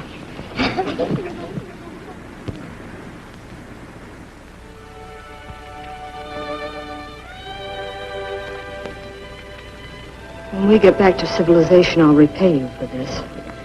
You ought to stay mad all the time. It's very becoming. I ought to throw this in the face. Go ahead. Only if a squaw happens to see you, I have to beat you.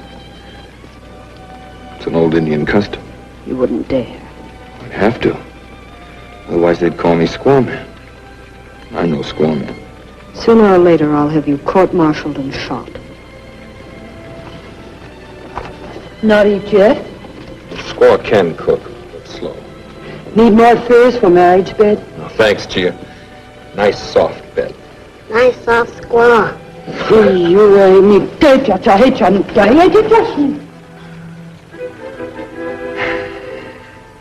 Well, little bride, I'm sleepy. I'm glad. I'll feel better in the morning. You're not sleeping in here. We'll talk about it at breakfast, huh? You're not sleeping in here.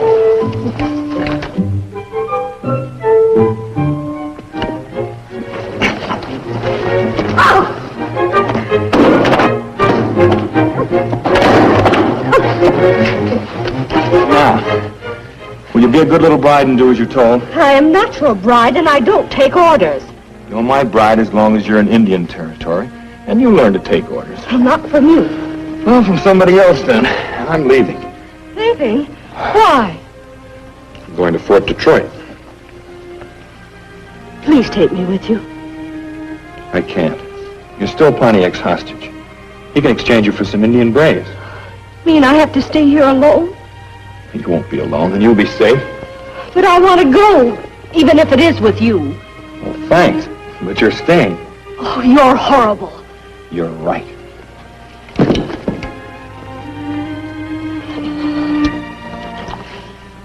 Chia? Take care of her while I'm gone. Chia, take care. She like you better when you come back.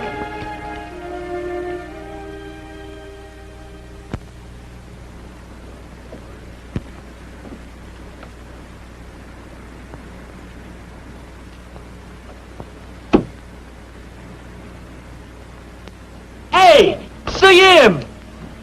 If it's a Rhoda Indian, it's my shot. That's a white man, a scout. Open the gate.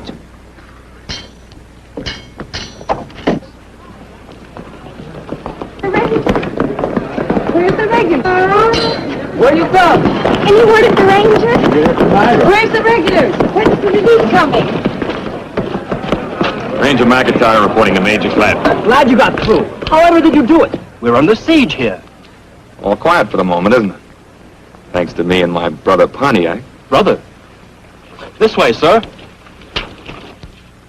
Major, how are you? Well, McIntyre, how nice to see you. General Amherst asked me to tell you that reinforcements are on the way. Oh, at last. On the command of Colonel von Weber.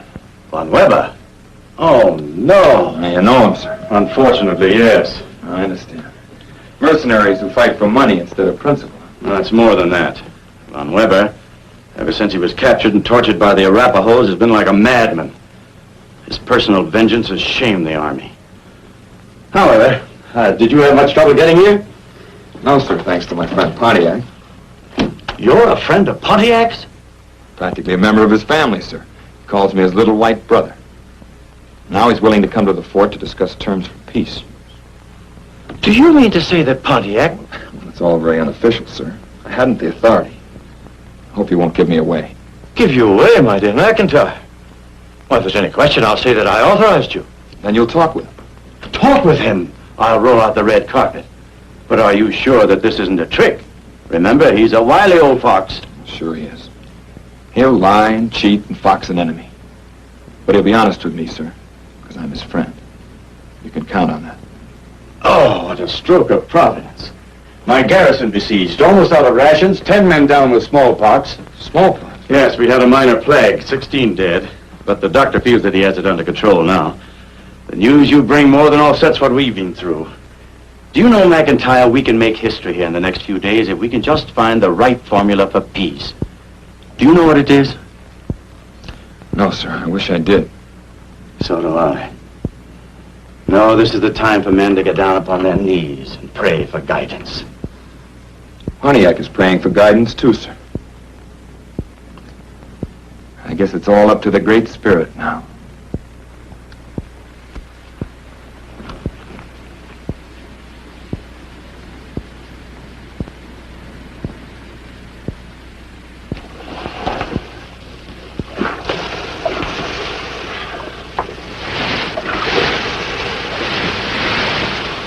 Are you trying to cook me? Sweat house good. I had a bath. Bath? Bath. Lake, water, me clean. Sweat house good for new squaw. Make ready for marriage night. White chief say, take care, little white squaw. I take. Oh, Mr. McIntyre ordered this, did he? In England, they treat lobsters like this. Lobsters? Oh, of course, you wouldn't know what a lobster is. Lobster is a fish. You eat. Fish? I eat.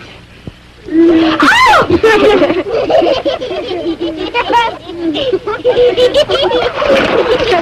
Yeah. White skin. I think big magic. That's it. Mr. McIntyre must think redskin is big magic, too. Over.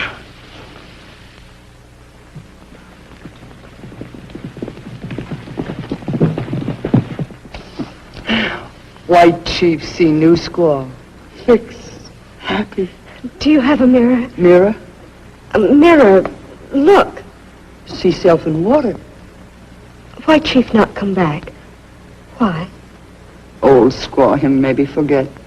New squaw him never forget. You pretty. Thank you, Lightfoot. You pretty. I like you, too. Go, squaw man, go. Yeah. Wear every day. Wear marriage night. Heap magic. I like your magic.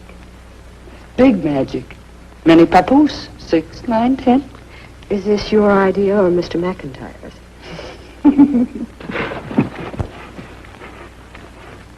There are only few men in fort. We kill some. Soon others starve. We want war. Oh, that's it. Inela. A great ship is coming with food and many soldiers. The French leaders say the great white father will send army to help Indian tribe. This is a lie. The French canoes are gone from the lakes. Their army has sailed across the great waters. My white brother has read their treaties. Maybe white brother lie. My white brother does not lie. The white chief at the fort. Peace. Oksa you are chunkstuk sabalichi apo. Oksa sit you very chunkstuk no we are you are in a shock mixtelo. Inela! Then Major Gladwin will talk with me. He will talk. This is good. Maybe this is trick. Maybe white man is spy. Don't try so hard, Hawkbill. If we go to fort, they take us prisoners and put us in jail. White chief at the fort is a fine man. He does not want war. He wants to live in peace. As brothers. That is the way men should do. We will go to the fort. If your white chief has peace in his heart, I will know. And then we will end war.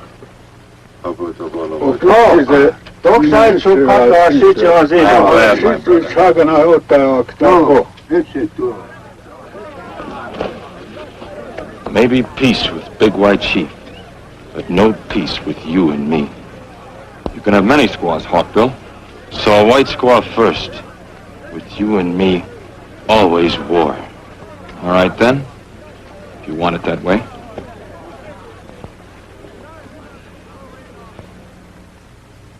May the bridegroom come in?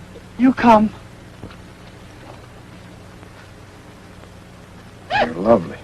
She little white swan, all ready for marriage night. Thanks, Gia. For your information and pleasure, I've been steamed. Well, I wish I'd been around to watch. The day I find you in an English fort, I'll see to it the steaming's returned to lobster color. Believe me, I will watch. Out, Chia. The bride and groom are about to quarrel. Chia, please stay. Out. I go. I stay. You squaw men for sure. Eat. Isn't the little white swan glad to see me back? The other prisoners have been exchanged. I know, I helped arrange for that. Why wasn't I? Before our honeymoon?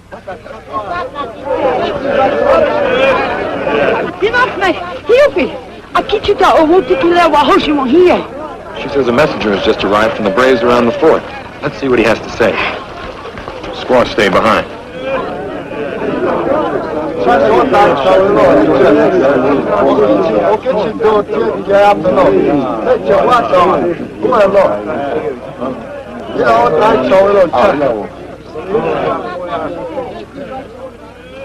The schooner has arrived from the fort with reinforcements. Oh, the army, that's wonderful. I'm not so sure. Good old English regulars, bless them. They're not English regulars. They're Hessians. We couldn't have come at a worse time. You just get right to the fort and tell them how many Indians are here and whether And everything we've tried to do? Which side are you on, anyway? I'm for peace. Peace? You turncoat renegade. Can't you get this through your head? If the peace plans work, you can walk out of here and I don't care where you go. And if they don't, and this village is attacked, all white prisoners will be killed. This includes you. It's reinforcements!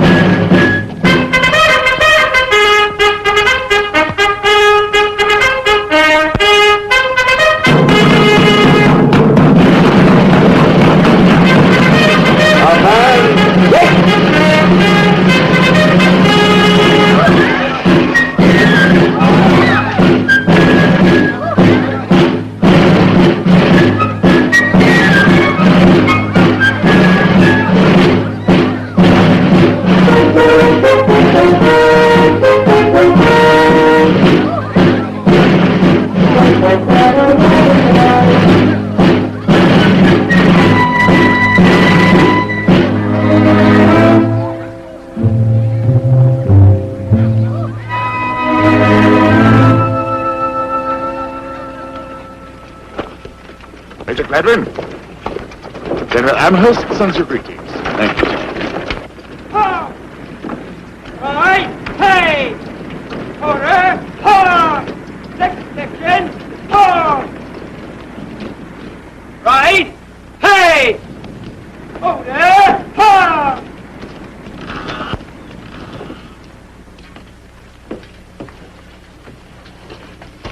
Congratulations for holding on, Major. Well, we were scraping the bottom of the barrel for supplies, sir. The schooner's loaded above the plimsolls. Dry rations and, of course, barreled meat and plenty of ammunition. Well, there may not be any more fighting. I've arranged to discuss a peace treaty with Pontiac. Treaty, sir? Yes. They haven't fired a shot at us in days.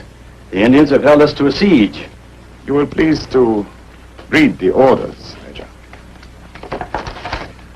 One does not treat with wild beasts. One destroys them.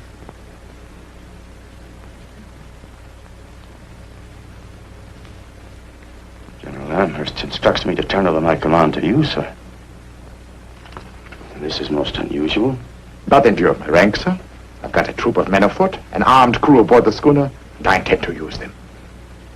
Well, respecting your rank, sir, the leader of the Indians, Chief Pontiac, has been led to expect a peace conference here.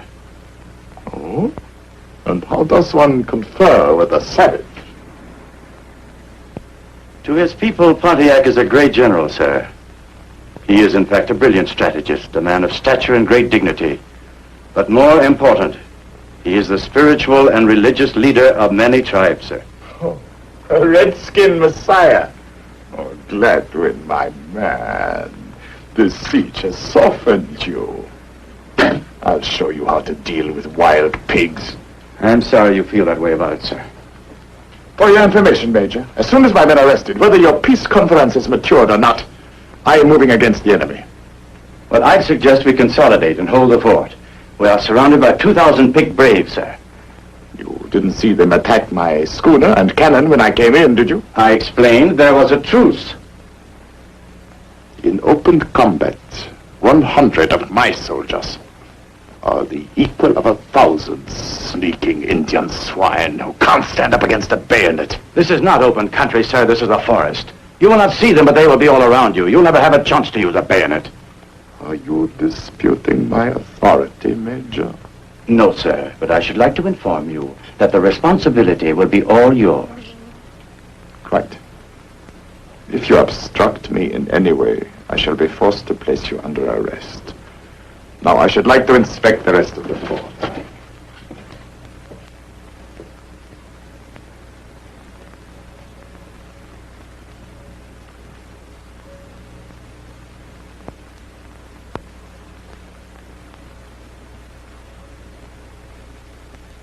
Doctor!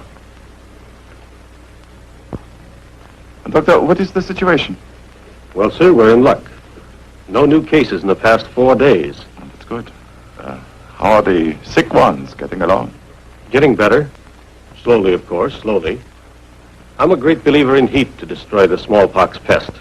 Yes, of course.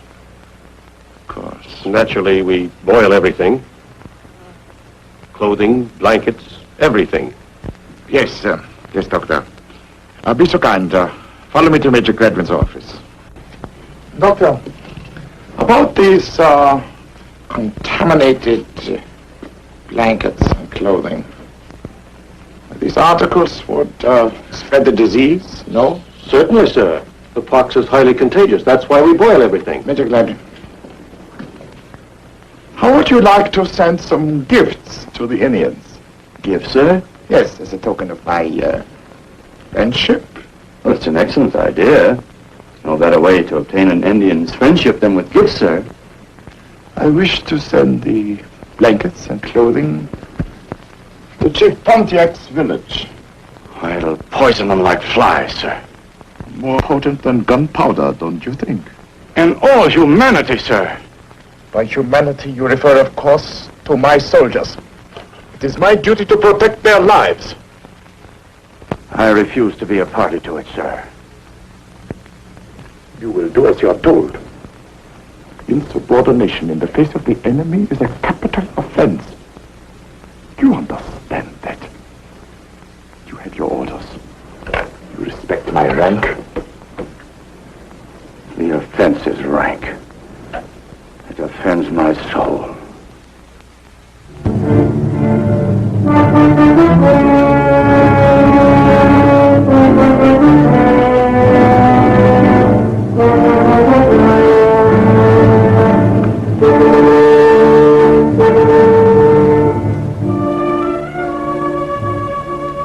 Compliments of Colonel von Weber, sir.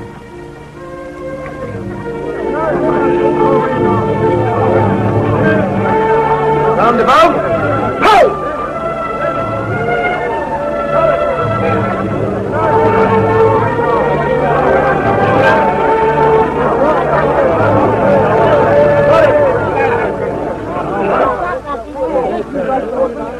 Token of the white man's hope for peace. Von Weber? How many sons do your chiefs assemble at the fort? 6.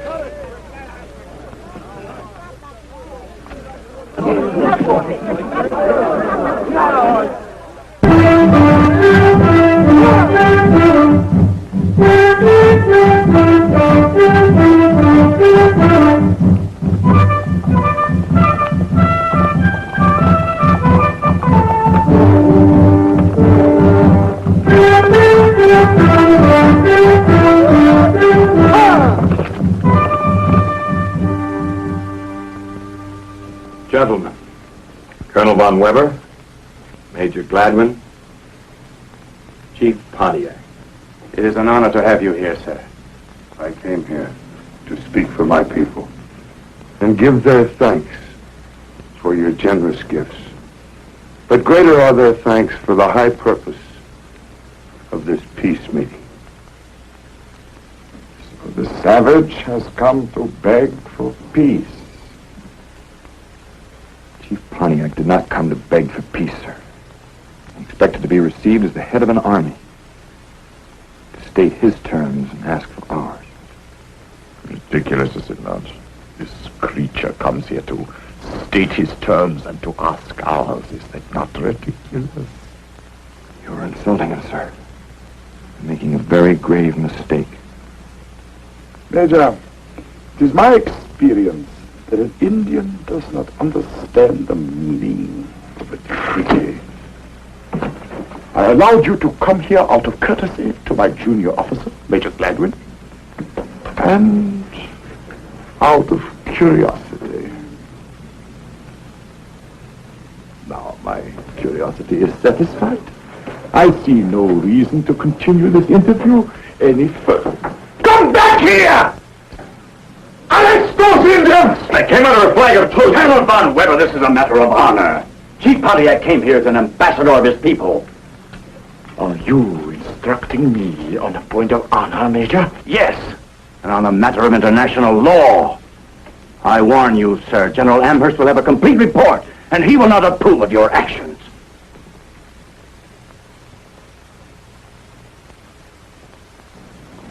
Very well. Let them go. My action was intended only as a warning. You've destroyed everything we tried to do, and started a war which I doubt any of us will survive.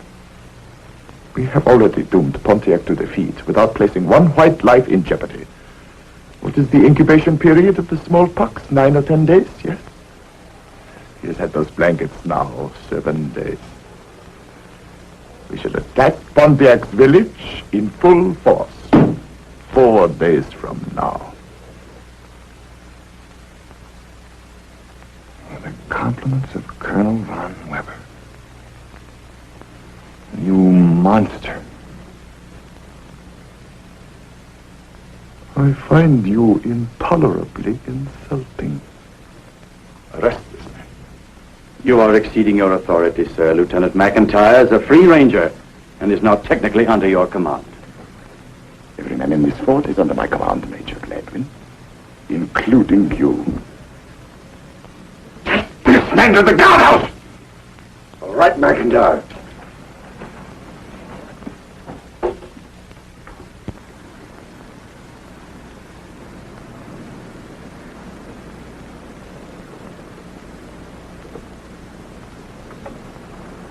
Count your mercies, my old mother used to say.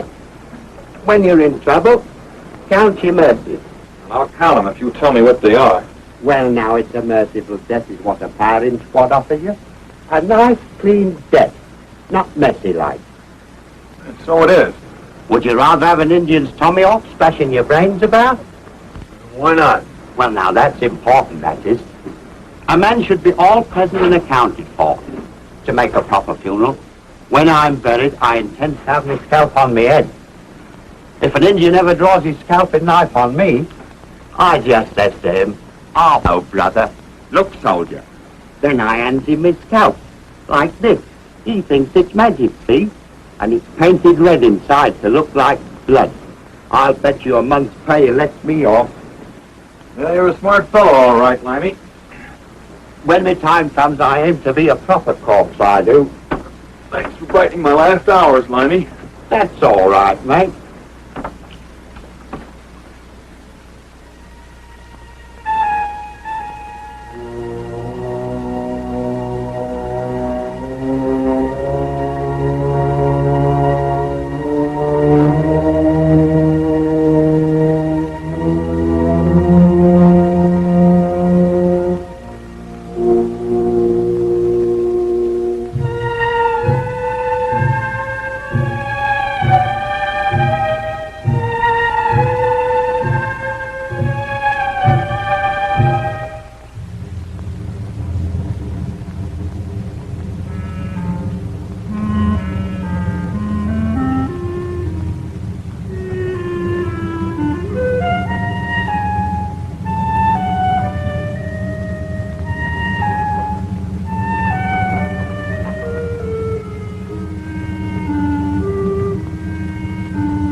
I never said nothing about Anne. I talked him into deciding, and I dreamed that I said.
Me prisoner's gone. Help! Help! Help! There he goes! There he goes! Sergeant, what is it? The prisoner, sir. Oh, There he goes! are you sure it's the prisoner? Yes, sir. Well, it seems to have escaped. Why, it's unbelievable. And do, of course, notify the guard, will you? Yes, sir. Good.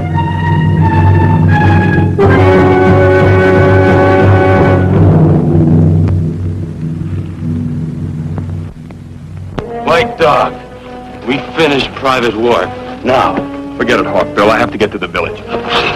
Me want White Squaw. Man who lives takes.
Nobody, fool.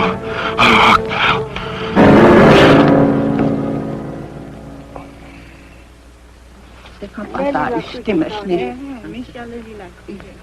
Ata. Wasitwa kotekta amenik tele.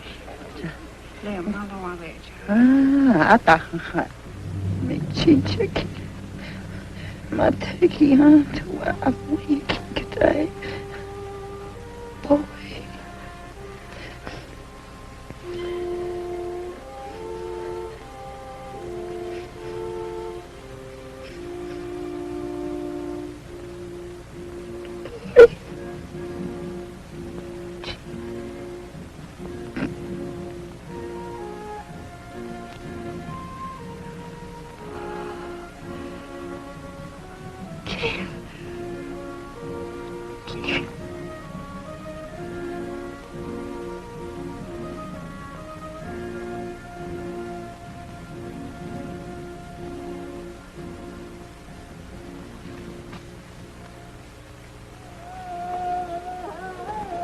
All is not good. There's a great sickness upon my people.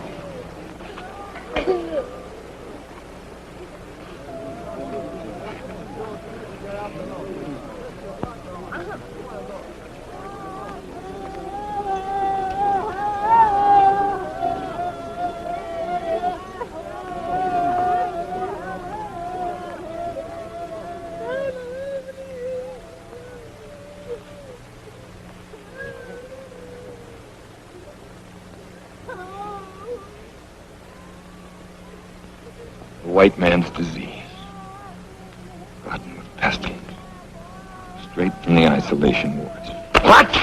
Believe me, my brother, I did not know this. And this is not Major Gladwin's doing, I swear it. It's that Von Weber. He was going to have me shot. I had to break out of jail. So that is why you came here? Yes. Go.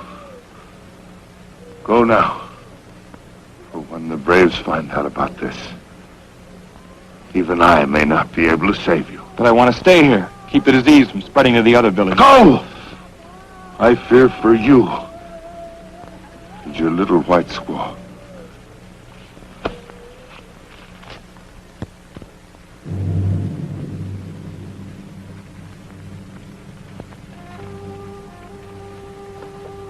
Pontiac says we'd better get out of here quickly.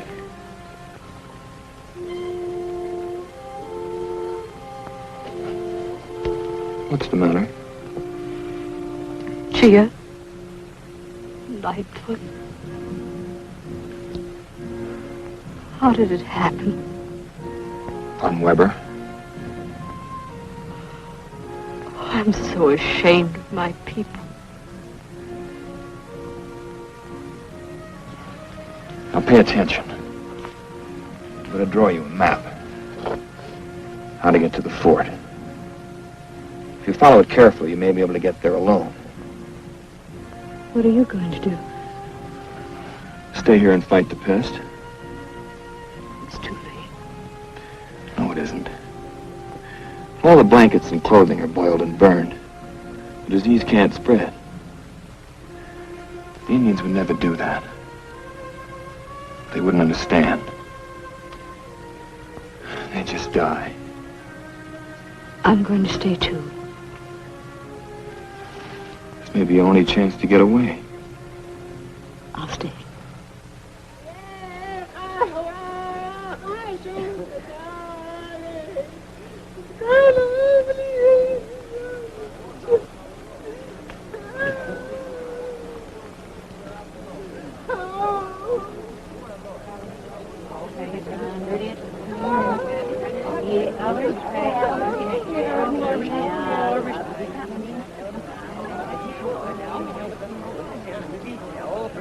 Okanaga.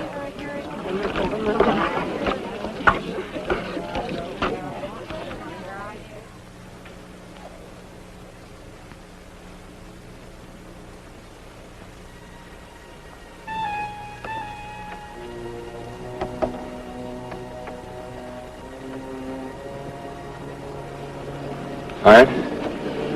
Not as tired as you. I'm afraid those Braves are blaming us for all this. Yes, I know. I've seen them watching us. Little bride, I think we'd better get out of here.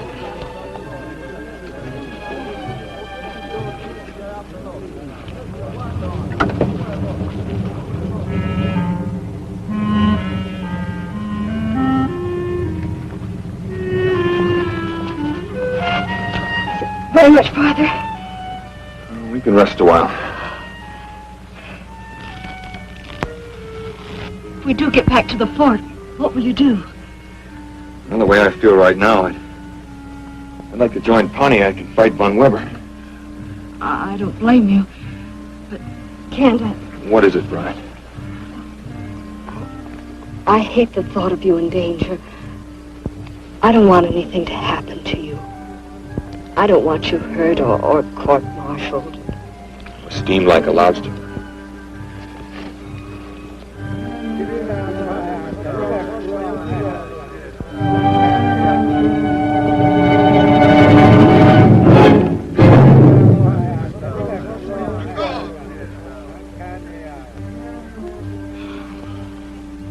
You must be in good standing with the Great Spirit. Not me, you. I will never settle that.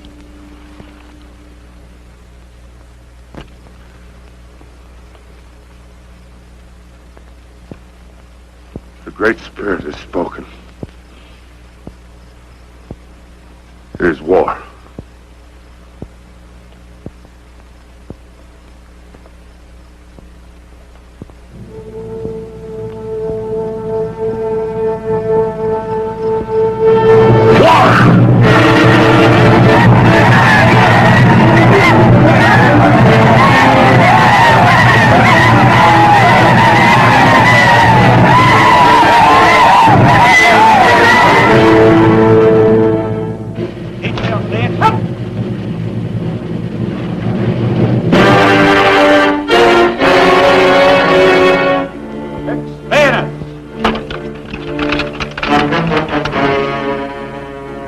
we shall meet them. Indians never could stand cold steel. Your tactics, sir. It's useless for me to protest. Quite. We will attack in formation, destroy the enemy, and march back in formation. I can only hope some of you will get back, sir. We'll need you. We will, I assure you. Till then, you are in command of the fort. Very good, sir.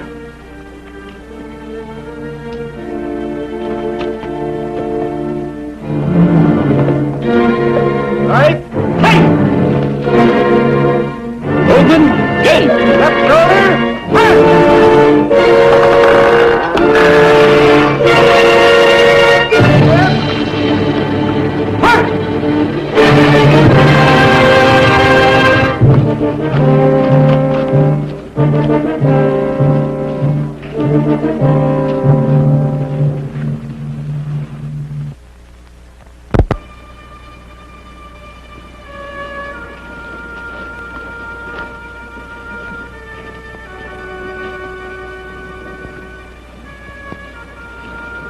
We can both go into the fort now. Are you sure you'll be safe? For a while, anyway. With Von Weber gone, Gladwin will be in command.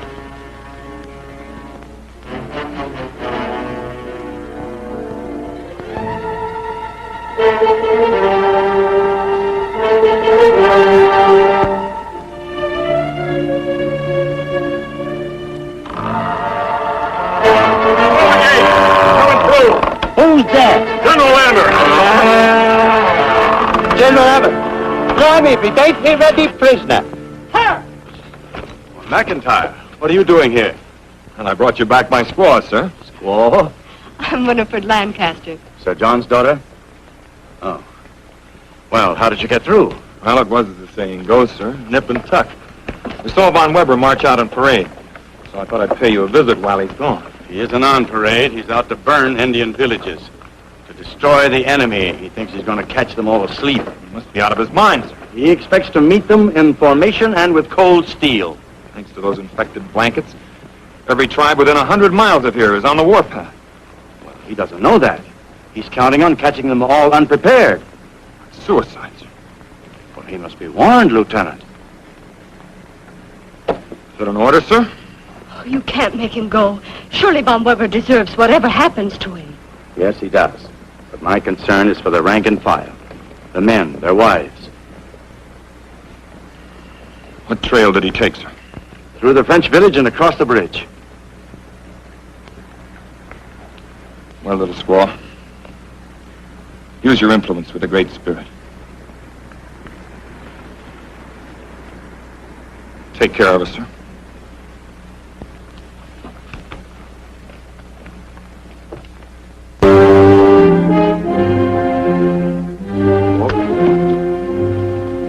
All woods from here?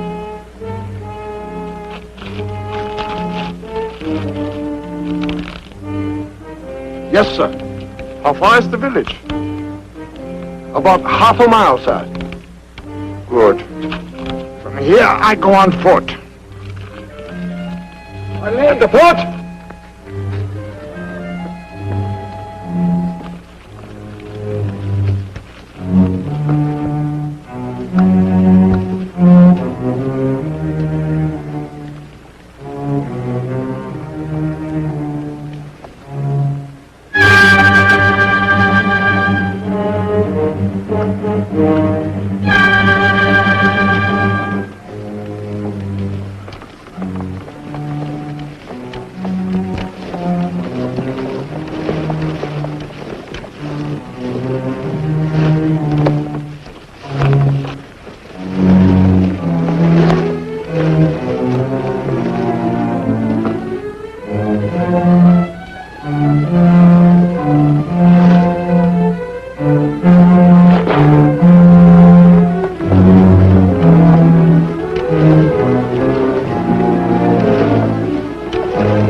Sir, the enemy has fled. Cover! That's the way they fight, sir. They'll be back at us in a minute. That's right, sir. Fight! There's no fight or action. It's a madness. The Indians are 20 to your 1. Disperse the men and retreat now. We will not retreat! Disperse, men, and look out for yourselves.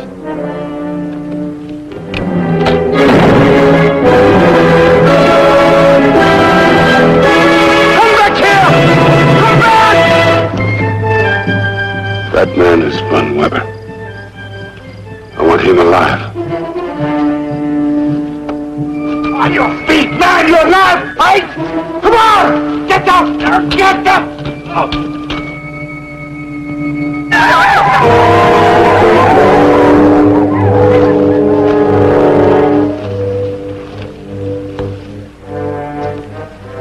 Hey, you bull.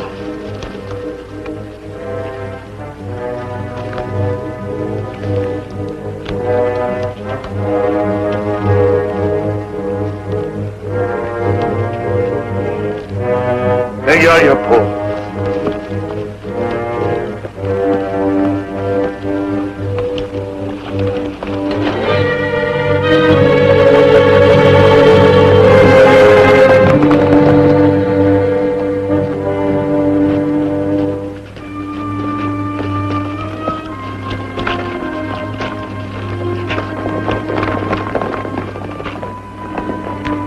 I'm sorry, my dear. We walked into a trap, sir. Colonel Von Weber? Taken alive by the Indians, sir. What about Lieutenant McIntyre? He tried to save us, ma'am. Warned Von Weber. Von Weber shot him. The Indians took him with them, too. Alive? I don't know.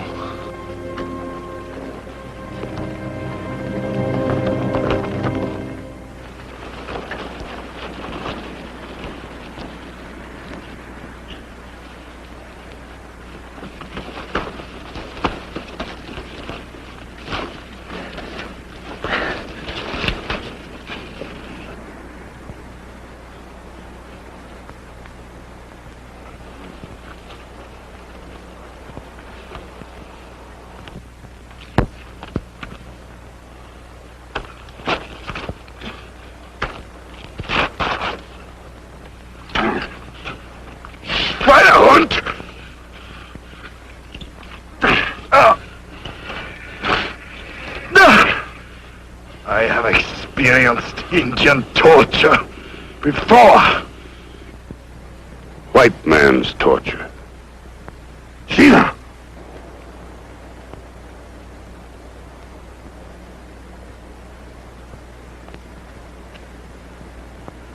No! No! No! Pontiac! No! No!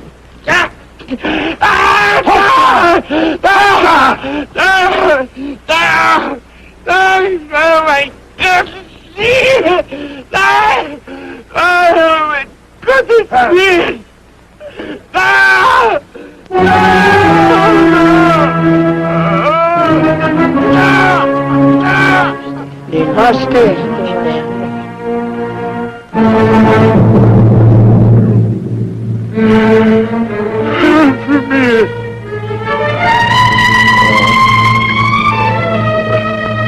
Boss.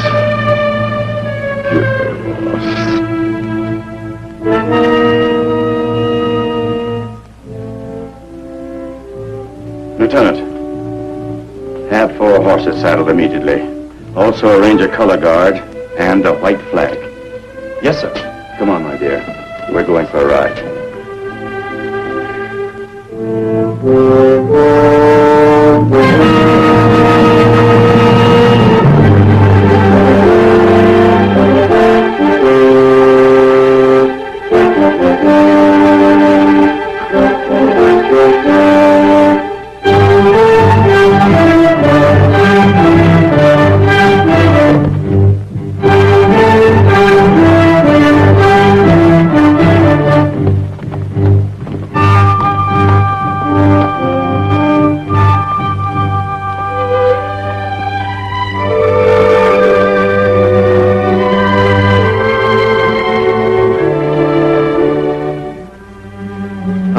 thank you, sir, for honoring our flag of truce. There is no longer any reason why we can't make peace. So I've come to discuss a treaty, sir, on your own terms. Treaties are made with the lips and the sign. But peace comes only through our hearts. I agree with you, sir. The Great Spirit has spoken to my heart. Yes, the redcoats will remain here for a time. But men like you will pour across the sea. The Great Spirit has shown me that these people will come in peace. The forest will be their home. And my people will no longer be. The Indian will disappear from this, his beloved land. Shanopa.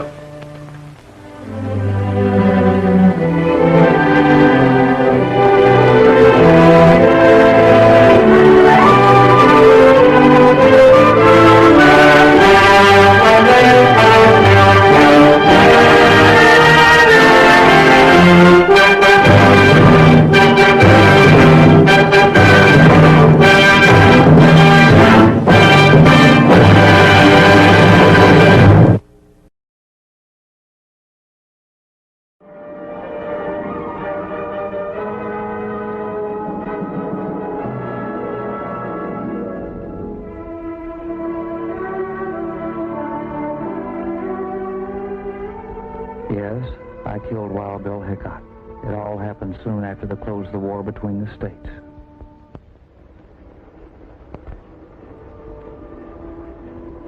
The Denver and Rio Grande Railroad was helping push the frontier westward. It brought trainload after trainload of carpetbaggers, freebooters, farmers, merchants, men and women of every creed and vocation with a boundless sense of adventure, ambition, and courage to seek their fortune in this golden country. It took plenty of courage to leave the last tie with civilization, the railroad, and take to the transportation of the plains, the prairie schooner, For the Indian menace was at its worst.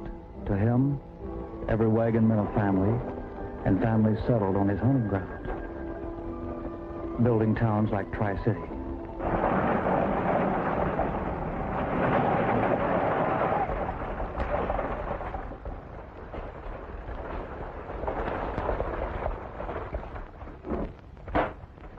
Cursed redskins.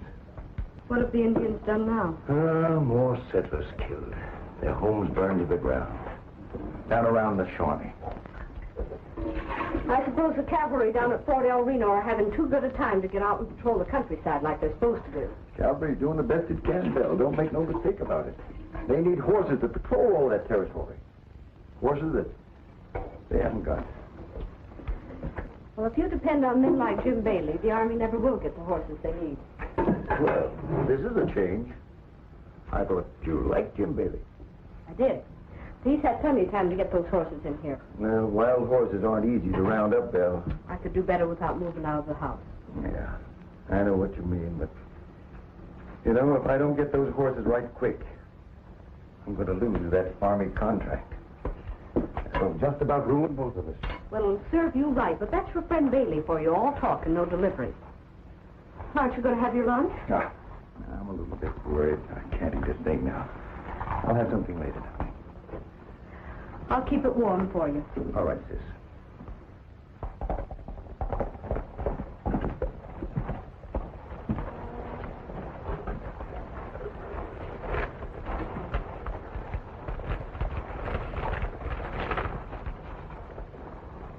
No one.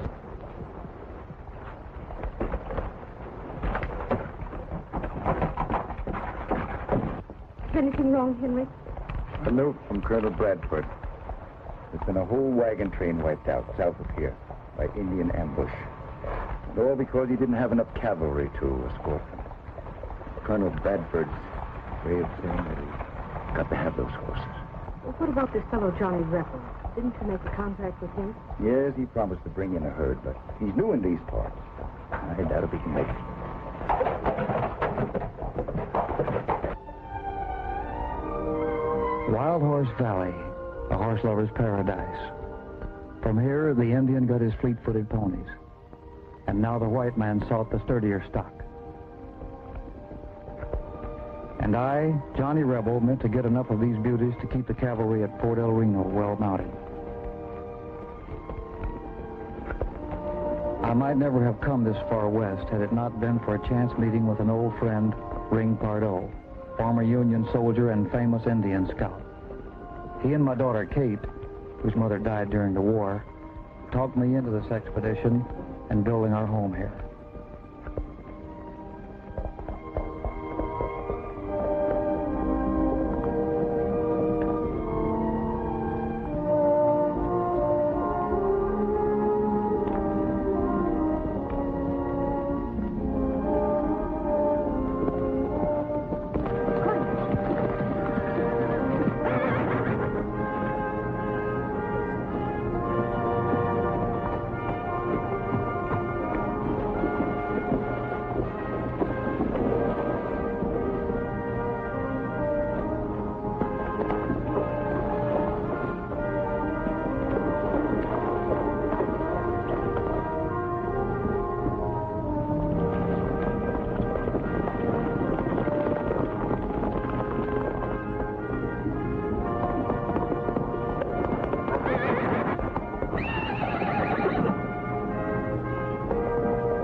Welcome home. Thank you. Nice to see you.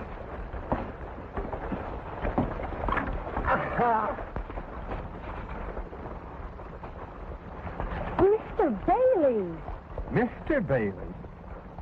Well, I can see that 4 years of college have done things to you. In more ways than one. What do you say, Needle? She's changed, huh? She's as beautiful as a sunflower. Thank you, Nagel. You're as poetic as ever. Jim, I'm very tired. I wonder if we could go home now. Well, I'll have Needle drive you out. I got some business to take care of. Miss Angie. Not as beautiful as ever. Boy. It's nice to see you, Sheriff Hickok. I mean, Bill. Oh, Jim, I just thought I have some shopping to do before I go to the ranch. I'll have Needle wait for you. Nagel, I won't be long. Wait for me. Your job is sheriff. I'll take care of everything else. Why don't you relax? She's yours as far as I'm concerned. All I'm interested in this deal is my cut in good old U.S. currency.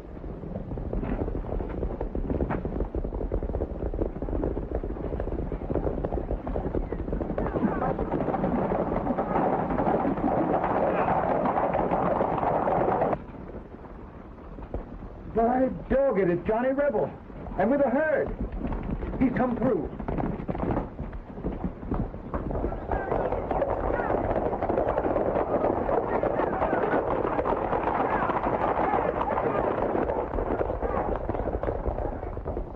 Going to stand still and let Longtree buy horses from anybody? That isn't in your deal. You've got a contract, and if I was you, I'd hold him to it.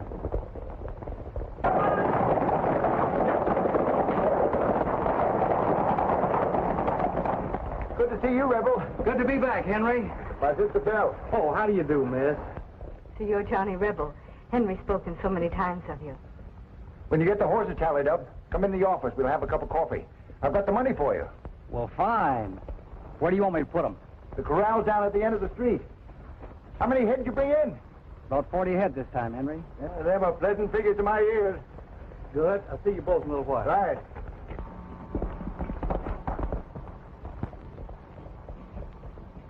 I didn't think Longtree had enough brains to buck my deal. Come on.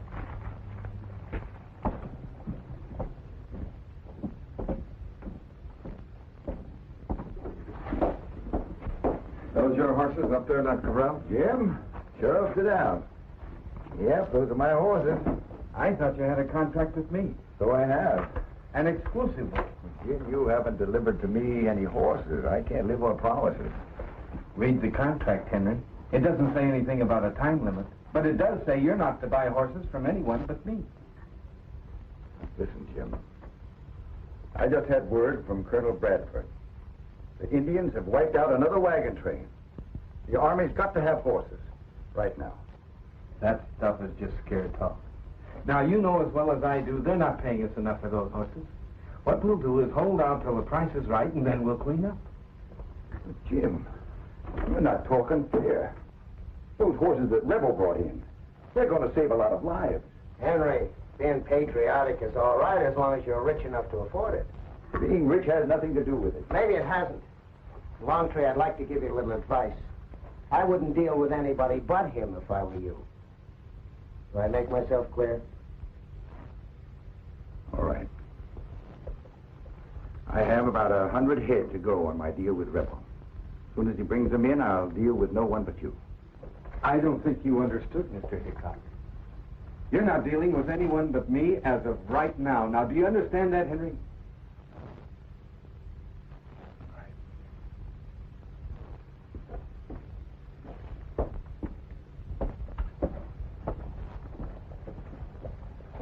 When are you going to tell him off? They're right, Dell. Trouble is, I very foolishly signed an exclusive deal with Bailey. Well, unfair contracts like that are meant to be broken.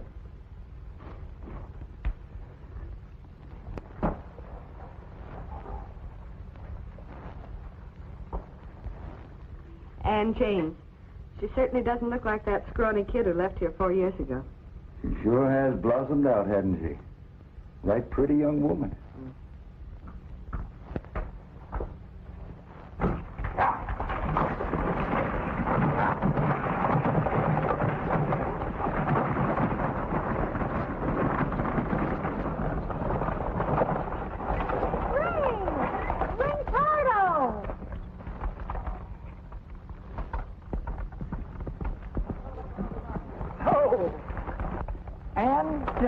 I thought you were a dude. Maybe I am. Oh, you're too pretty to be a dude. You been back to Easter school or something?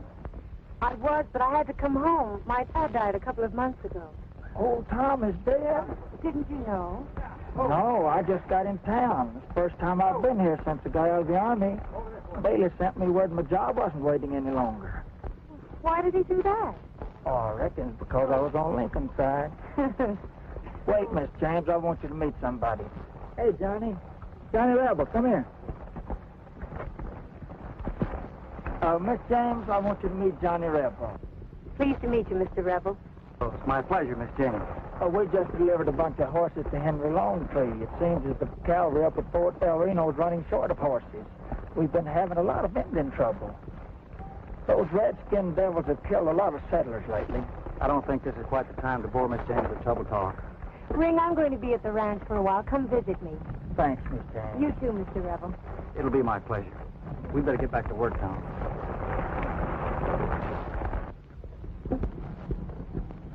You mustn't feel badly about what Mr. Pardo said. They don't know there's good Indian, bad Indian. Good white man, bad white man.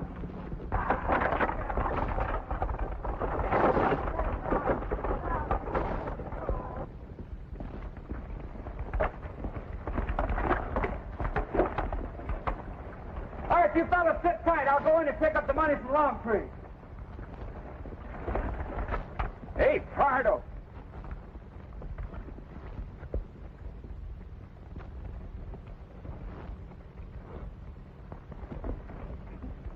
What are you doing back in town? None of your business. You responsible for bringing these horses in? I don't have to give account to you. Well, you will if you know what's good for you, because in my book, you're still a dirty horse thief.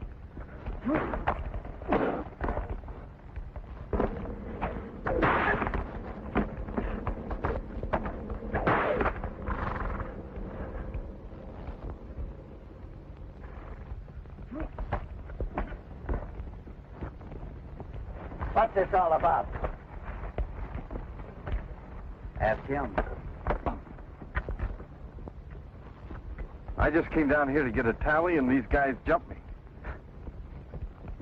What's your name? Rebel, Johnny Rebel. Well, look, we're wary of strangers around here, mister. And your being with Pardo is no recommendation. So you're the great Wild Bill Hickok we've heard so much about. Yeah. Yeah, I'm Hickok. Well, you can see, in due respect to your law, that myself and my men are not armed. Well, it's real good of you. And up until now, we've broken no laws, right? Not that I know of. Well, until we do, leave us alone. I'll be back as soon as I tally with Longtree, fellas. Right, Johnny.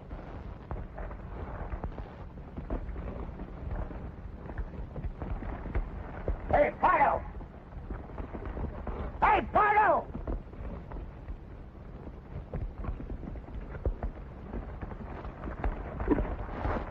I'm not going to waste words with you. If you're not out of this town in 1 hour, you'll be looking at it from behind bars. Come on, Jim.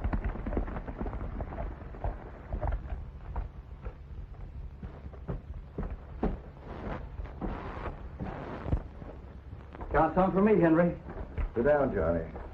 I'm afraid I've got some bad news for you, Rebel. Yeah, what's that? Some time ago, I signed an exclusive contract with Jim Bailey. He hasn't brought a herd of horses in, but it looks like he's going to hold me to this contract. You're going to have to find yourself a new buyer. Now, look, Henry. All I've had around here this morning is trouble. I have a contract with you for 140 other horses, right? There's 40 of them. At $30 a head, that means $1,200. Now, do I get my money, or do I have to argue with you about it? Charlie, I intend paying you for the herd that you brought in. But I simply can't take any more. There's your money. You having trouble, Henry? What are you doing with this gun, Bill? Well, I thought maybe something was wrong. Oh, no. Well, how about that cup of coffee for Johnny? Remember, he promised it to you? Oh, and a cup of coffee. Gee, I'm sorry, Bill. I mean, Miss Longtree, I didn't mean to be so rough on Henry, but myself and my boys need this money. By the way, this cannon, do you use it? I've been known to. I might use it right now.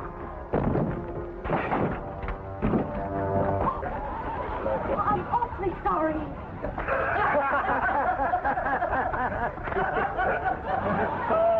What you got into now? Don't tell it.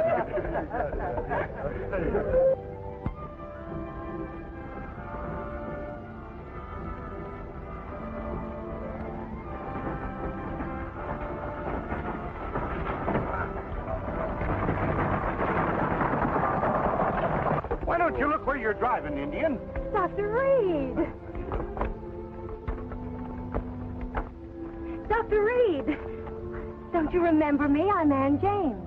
Why, so it is. And James. I wouldn't have recognized you.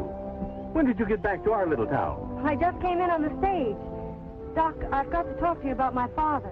Yes, of course, but I'm sorry, I don't have much time now. I have to see a patient right away. You see, he never wrote me he was sick. Well, just what did happen? Well, Ann, it was just one of those things. You see, even I didn't realize how sick he was. I'm sure he didn't either. You remember he never was one to complain much. Please, I've got to know more about what happened. Yes, of course. Then I'll be at your office in the morning. That'll be fine. That'll be fine.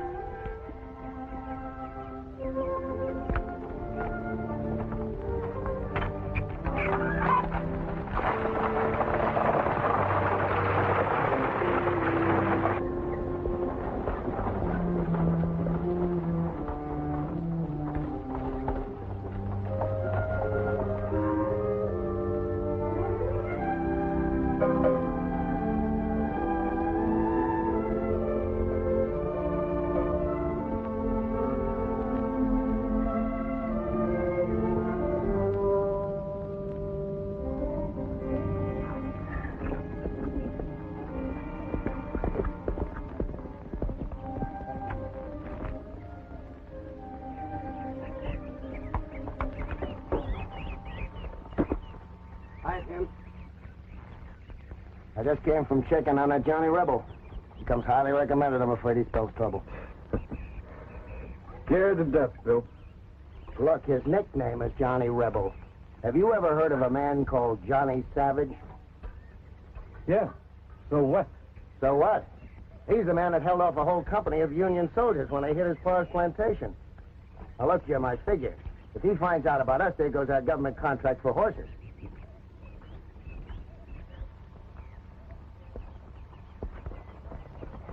Oh, it's been a long time, old friend. Besides, Jim, there's Ann. I don't think you'd like her to get wised up. Now, look. You take care of your business in town, and I'll handle this rebel or whatever his name is.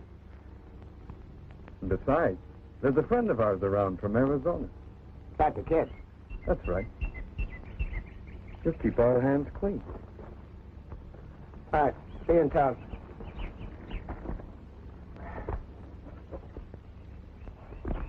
Better be careful of him. He's grown up to be quite a stallion in the last 3 years. Like you. He's changed. When the moon is full, he runs with the wildlife. You mean my little pony is grown up to be a he-man? Well, let's look at this ranch of yours.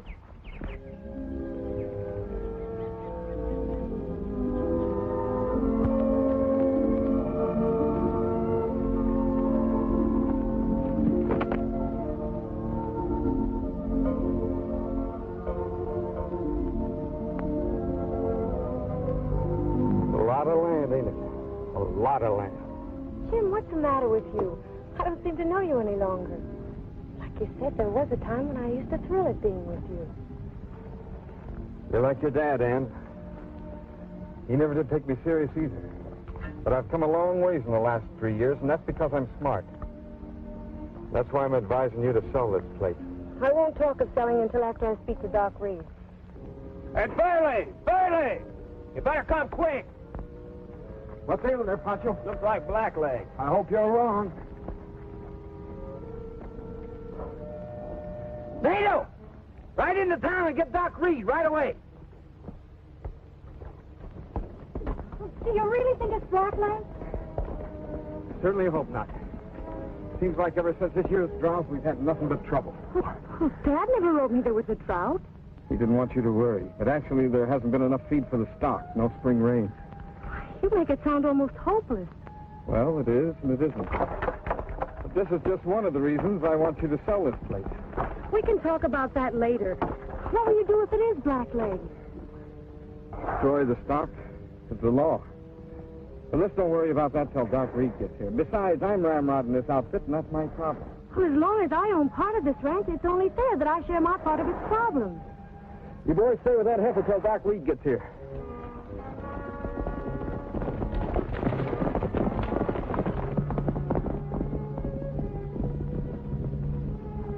What's your verdict, Doc? It's not Blackleg, and you know it. Doc, I want you to write me out an order asking me to destroy this critter. Because he is suffering from Blackleg. But, Bailey, I can't do that. Blackleg is a highly contagious disease. An order like that would cause an uproar all over the countryside. I know that. But we'll burn this heifer so that disease won't spread. I ain't going to do it. Now, Doc, this is no time for you to go a conscience. You're wrong, Bailey. It is time. High time. What's eating you? I saw Ann in town this morning. Couldn't bring myself to face her knowing what I'd done. It was because of my neglect that her father died. But it was your fault. You kept me so liquored up that night I was no good for anyone, let alone a man as sick as Tom James was. But it was you that gave him the wrong medicine. I didn't pour that liquor down you. Well, you might as well have. It's the same thing. Bailey, I'm an old man. I don't care what happens to me anymore. But I ain't doing your dirty work any longer. Now you listen to me. You're in this thing as deep as I am, and you're going to do just as I say and keep your mouth shut. Now, what's your verdict now, Doc?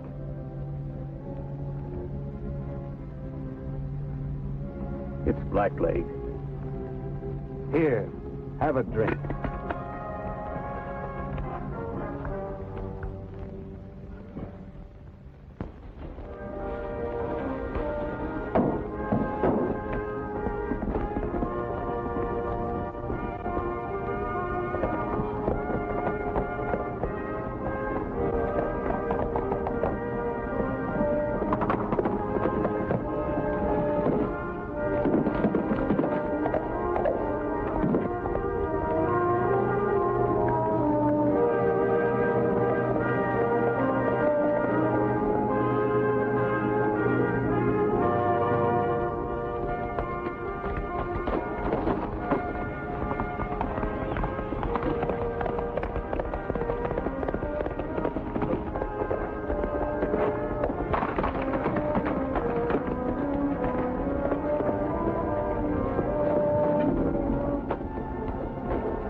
Possibility of Blackleg epidemic.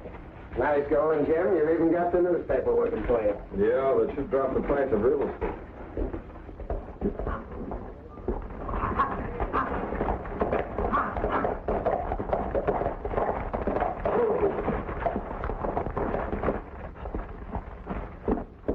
Hiya, Jim.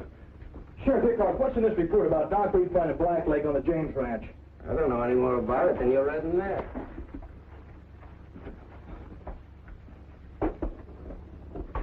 Jim, does that offer for my place still go? Why, sure, Dan, but I don't think this is anything to get excited about. Okay, well, I'm ready to sell right now. Well, all right. You have your lawyer drop the papers, bring them in, and I'll sign. Okay, fine. It's a deal. I'll get Blake right now.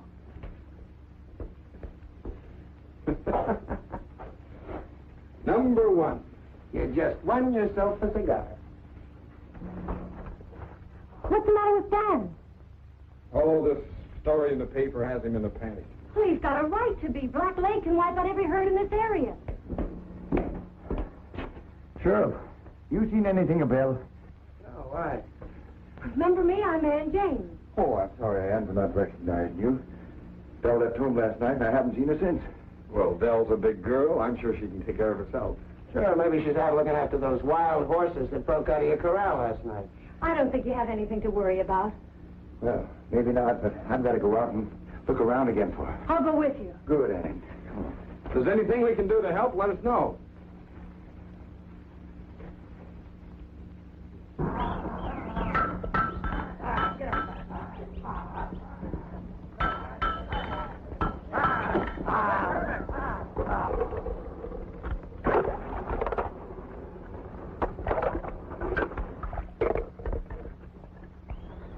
Twice on the heel and step on it. He's getting heavy.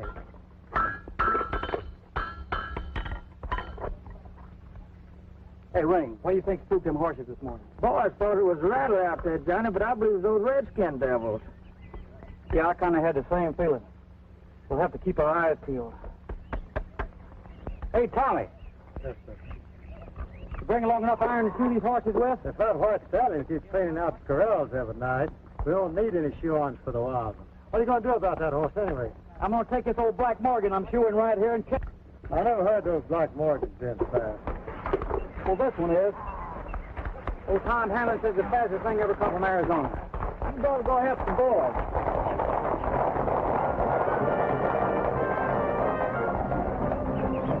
Hey, maybe we better go help them too. Yeah, I need to work up an appetite myself.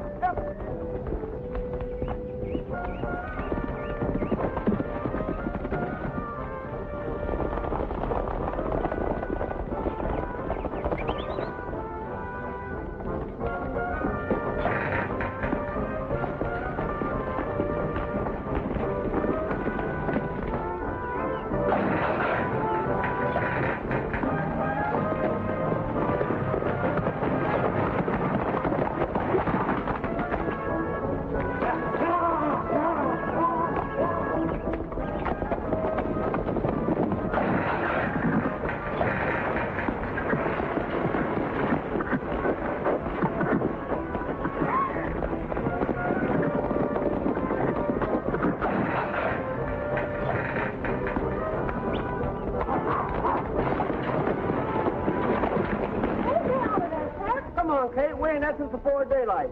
You're lucky to be eating food. I should make you wait until night. Oh, hold it up here a little. Just a minute. What's the matter, Shorty? Been giving you a bad time?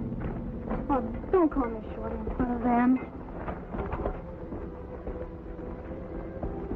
Dad, you should let me go with you to catch that white stallion. Man's word, Kate. I can ride and shoot as well as any man. If you just learn to cook as good as your mom, and I'll be satisfied. Besides, I'm not going after it. I never knew you to give up so easily before. Not giving up. That old stallion is just naturally going to catch himself. All I ever do around this outfit is cook and wash. Cook and wash. What's the matter, Kate? Still wanting to be a horse hand? I told you should have stayed at the ranch. This is the man's work. Man's work? Would it ever be finished without women?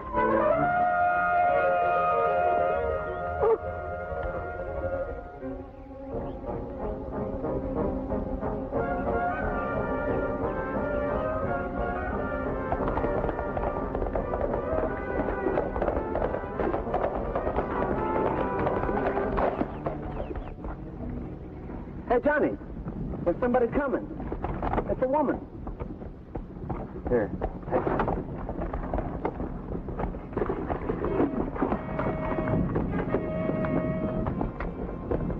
Wow. What are you doing out here, Miss Bell? Well, the horses you brought in yesterday are gone. Somebody must have let them out of the corral during the night. Well, for goodness sake. You got any notions who might have done it? Well, the opinion is that you did. Yeah, whose? Jim Bailey's. Jim Bailey's. Now, why do you suppose he'd think a thing like that? No one else ever bucked him before. And he's going to try to keep you from delivering any more horses to Henry. I know he'd frame most anything on you to get you out of the way. Now, let me get this straight. All I want to do is to deliver horses to your brother so he can deliver them to the Army. And for this, Bailey's going to drive me out of the country. He used to be different. I kind of liked him. Something has changed him into a very greedy man. Well, why come to me? Why don't you go to your local sheriff? Hickok, don't make me laugh. The only way those horses will get to the fort is if you deliver them personally. Well, what about your brother? He's afraid. Oh, he talks big until Bailey shows up, and then there's just no backbone. That's why I took it on myself to come see you. I see. Well, we are getting ready to make another roundup. I'll see what I can do about a straight delivery. What's that? My kid, Kate. Your daughter? Yeah. Her mother died while I was in the Army. Oh, I'm sorry. We'd better see what's wrong. What's the matter, Kate? Why, I just have a terrible pain in my side. Yeah, take it easy, Shorty. Listen, I'll get Doc Reed. You'd better get on with your roundup. I'll take care of things here till you get back. You think she'll be all right? Sure. I'll be back, baby.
It's the white horse we've been looking for, all right. He's wearing shoes. I wonder who he belongs to. Probably one of those sailors the Redskins scalped. Yeah, it could be. Well, let's get him on back to camp and we'll find out. Hey there. You'll be all right again in a couple of days. Just stay in bed and keep from moving around.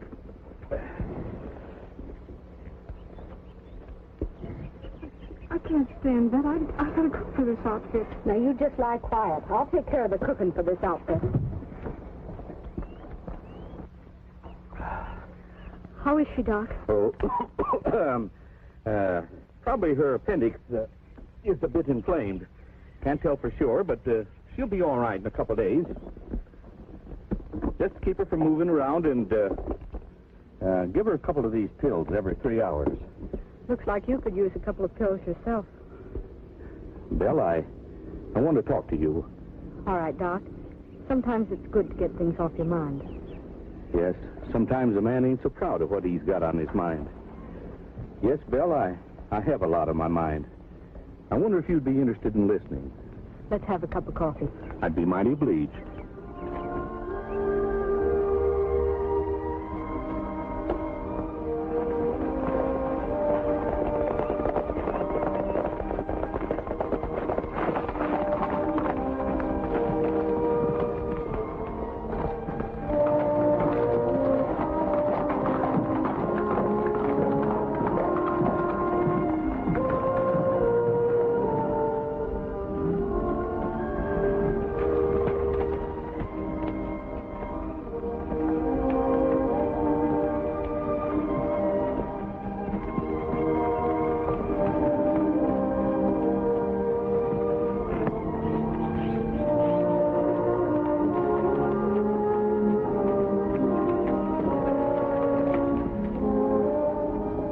Ring. I'll see you in a little bit. Well, you did all right. Yeah, we picked up about 20 head. How's Kate? Well, it looks like I'm going to be your new cook, at least for a few days. Yeah, your brother may not like that. Well, after what Doc Reed just told me, there may be a lot of things he won't like. Just what did Doc Reed tell you? The same thing that I said. Bailey's going to try and stop you from delivering those horses. You know, I'm getting tired of people telling me that Bailey says I can't do this and I can't do that, and especially that I can't deliver my horses wherever I please and whenever I please. Hey, Bob, you and Tim get up 15 or 20 head of those horses and run them into Longtree's corral. And if Bailey gets in your way, run over him.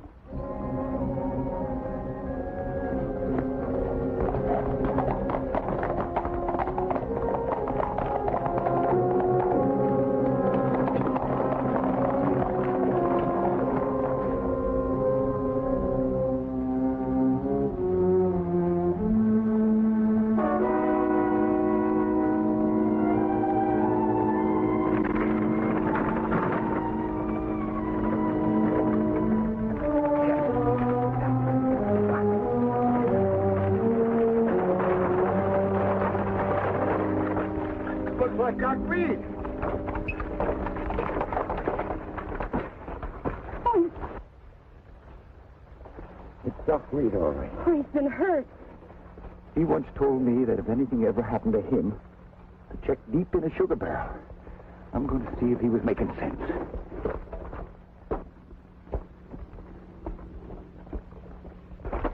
What happened? It's Doc Reed. He's dead. Dan! Bevan! Yeah? Are you headed for town? Yeah? Get these papers to Hickok right away. Right. All right. Hickok! Yeah. Come.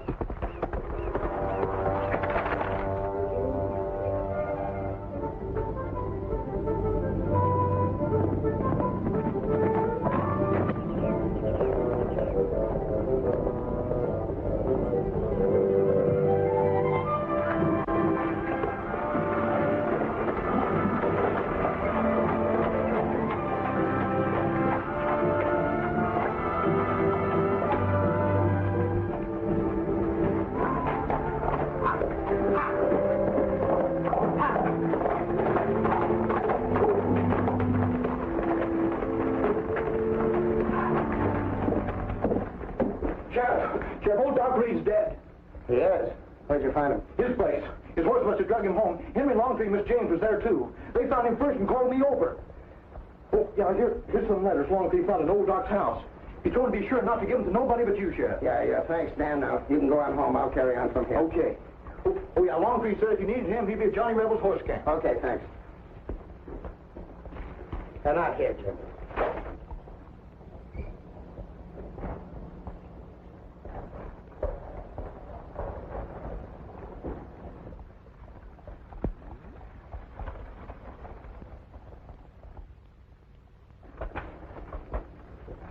All right, Nato, where's the gold?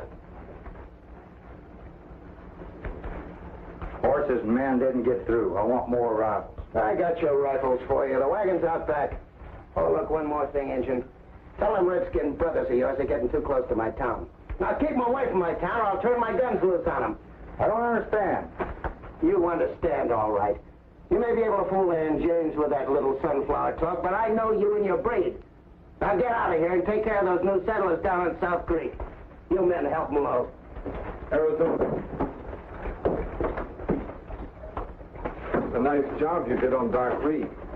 I got another job for you. $600 gold. That's a lot of money. Must be a big man. Do they come too big for you? They haven't yet. That's a man called Longtree. He buys horses.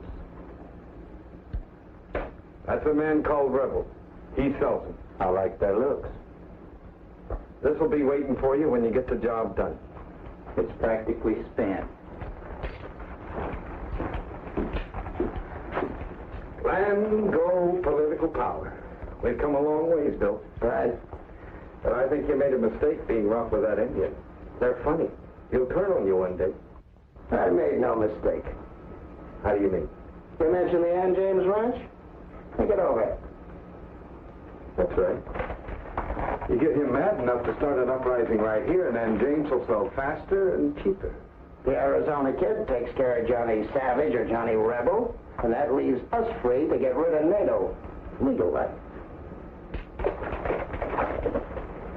You've just won yourself a cigar.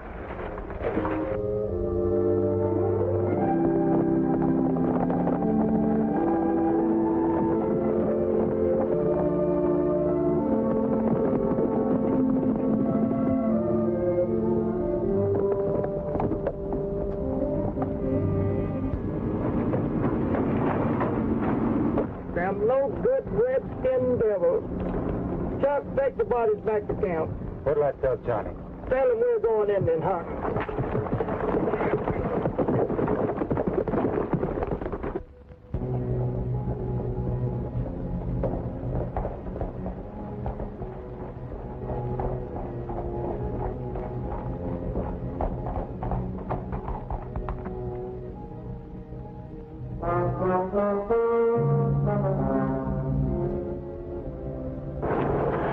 I'm so happy about Kate's improvement.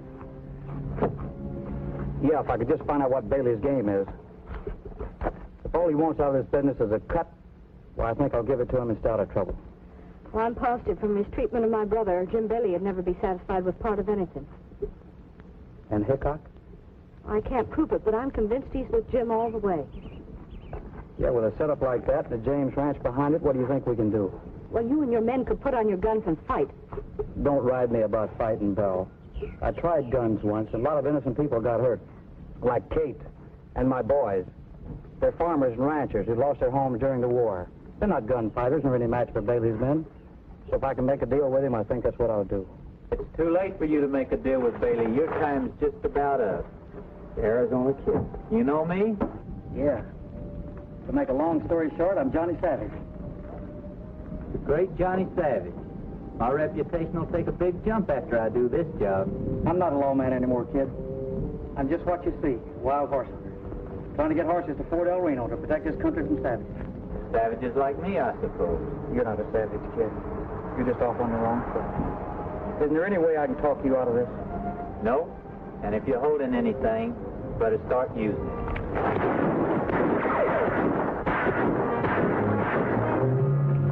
I knew you had an ace in a hole. I just couldn't spot it.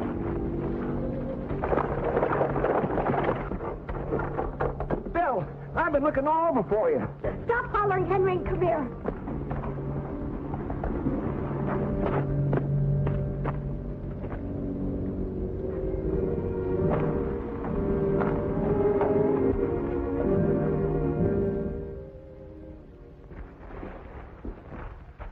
You two gunmen. Why, you couldn't even load pistols for a gunman. We had him dead to rights till this Johnny Rebel shows up and chases us with a gun as big as a cannon.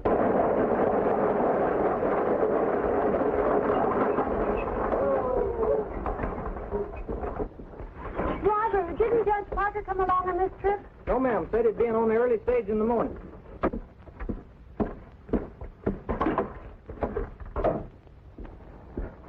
Coach is in. What about Judge Parker? Driver says he'll be in tomorrow. He'll be in tomorrow. All right, get out of here.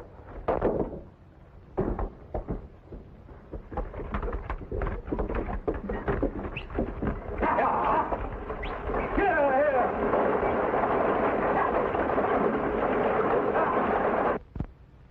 You know, with that judge coming in a day late, that gives us another day to take care of Rebel. You two men take 5 or 10 fellows and ride out there and rub that camp out. What about Belle Longtree? She's out there. See, a sick kid, a little girl. Girls, sick girls, Longtree, everything. Burn it to the ground. Now get going. As I said before, you take care of the Indians, I'll take care of the men.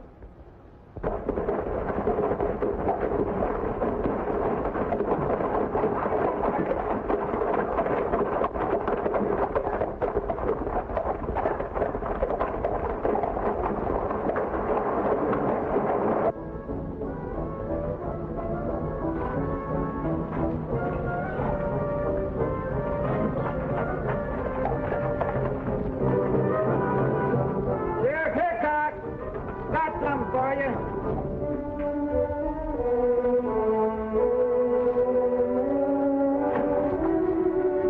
I hear you've been having Indian trouble. Can't get your horses through the port. Well, your trouble's all cleared out now. It's all wrapped up for you. You're all under arrest for murder. For the murder of these poor, defenseless Indians.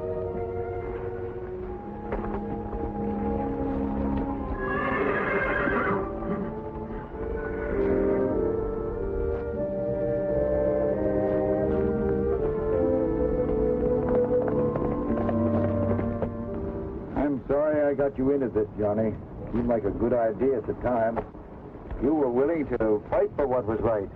Gave me incentive to go along with you. You know, Henry, this confession of Doc Reed's about Baylor and Hickok is fantastic. Yeah. Well, we've got one thing in our favor. Judge Parker will be in on the late afternoon stage today.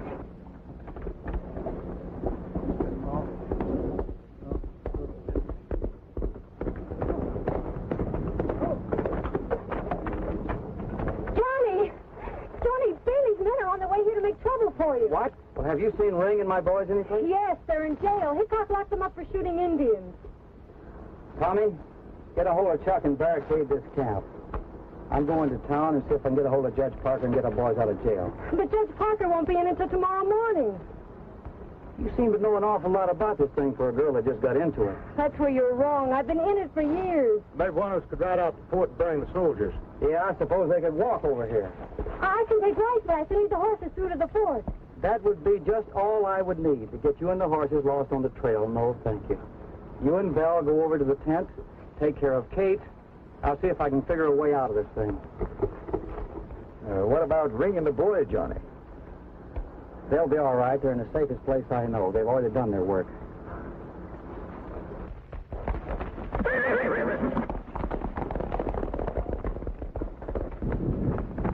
She'll get through, don't worry. She's got the courage to do it.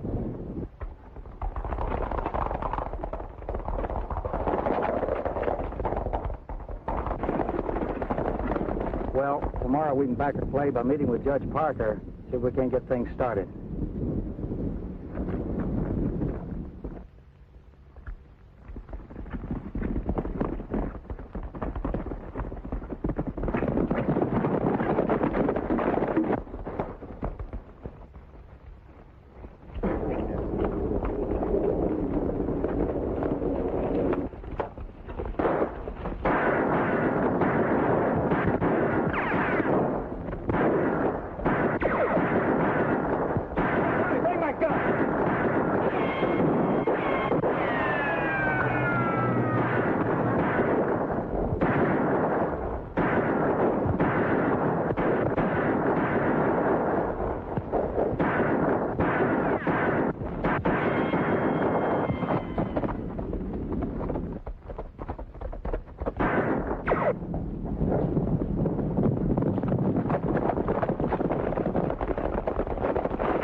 Too many of them, huh, Johnny? Johnny, come here.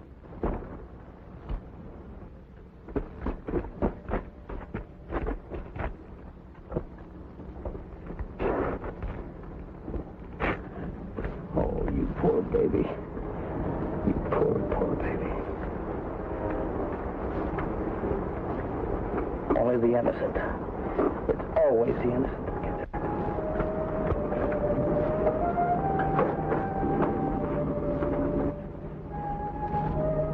As Bailey prophesied, Hickok's cruel treatment of NATO caused him to unleash his savage fury on them sooner than they thought. The Indian joined forces with me less than after I, too, had sworn vengeance on the same heads for my daughter's death.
around.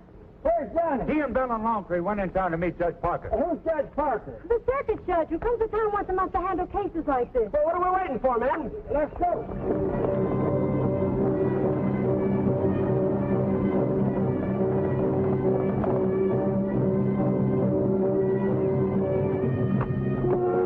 He's all I could get without arousing too much suspicion. Good, that's just all I'll need. I'm going with you, Johnny.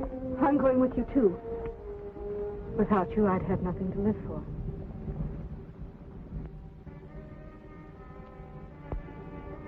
From the look of that street, you will stand a good chance of having nothing to live for. The stage will be here any minute. It gives us just enough time to get up there to meet Judge Parker, right in front of Hickok's office. Remember, that street's dynamite. Right. You stay 10 feet behind me. And Henry, stay 10 feet behind her. At the first sign of trouble, you hit the dirt. Let's go.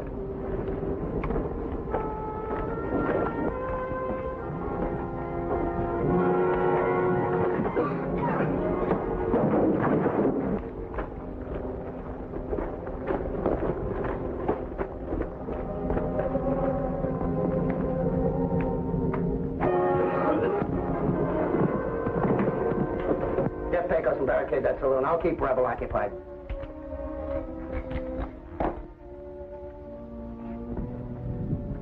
I got men stationed all along the street. Rooftops, doorways, everywhere. With orders to shoot the first thing that moves. Can I borrow this? Help yourself. Coming with me? I told you that Rebel makes one rifle sound like a regiment. Besides, you can bet your life that Longtree has given him that letter and he'll turn it over to Judge Parker when he arrives. When that happens, I don't want to be here. So in a pinch, Hickok, the great town tamer, turned yellow. Someday I'll kill you for that. Maybe. But right now, I'm getting you out of the jam.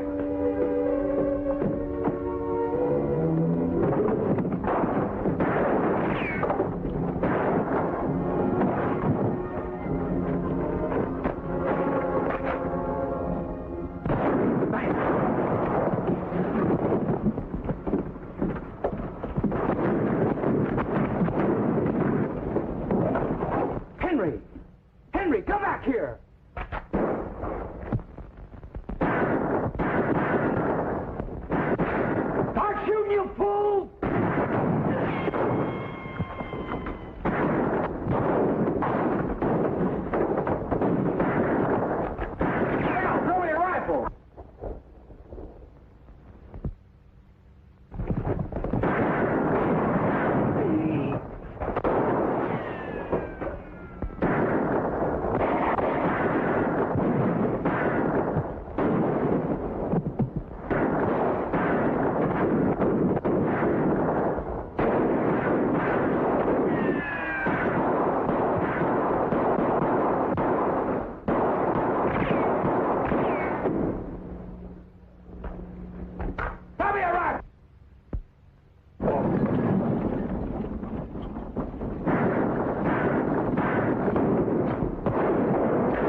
better go out there. You'll never be satisfied if you don't. Now, let's finish this alone!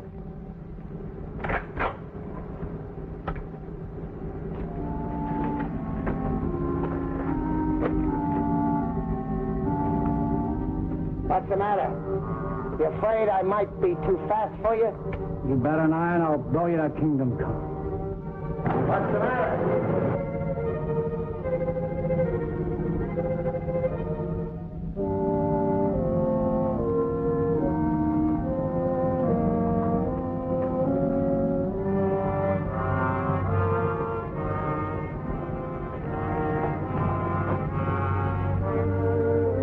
You're calling it, Hickok.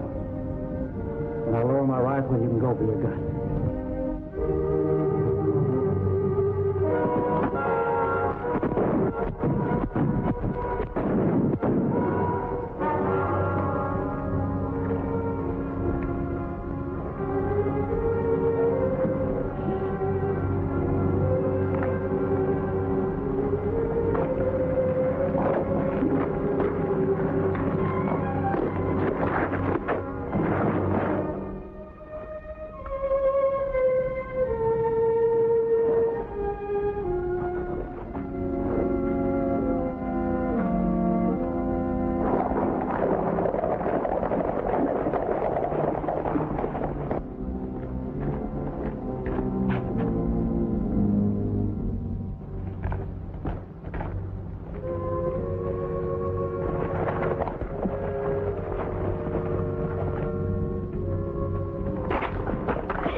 I'm sorry. I understand now. There's a time for fighting, time for peace. What are you going to do now? That's up to you, Johnny. I'm only a horse trader, Belle. Whatever you want to be is good enough for me.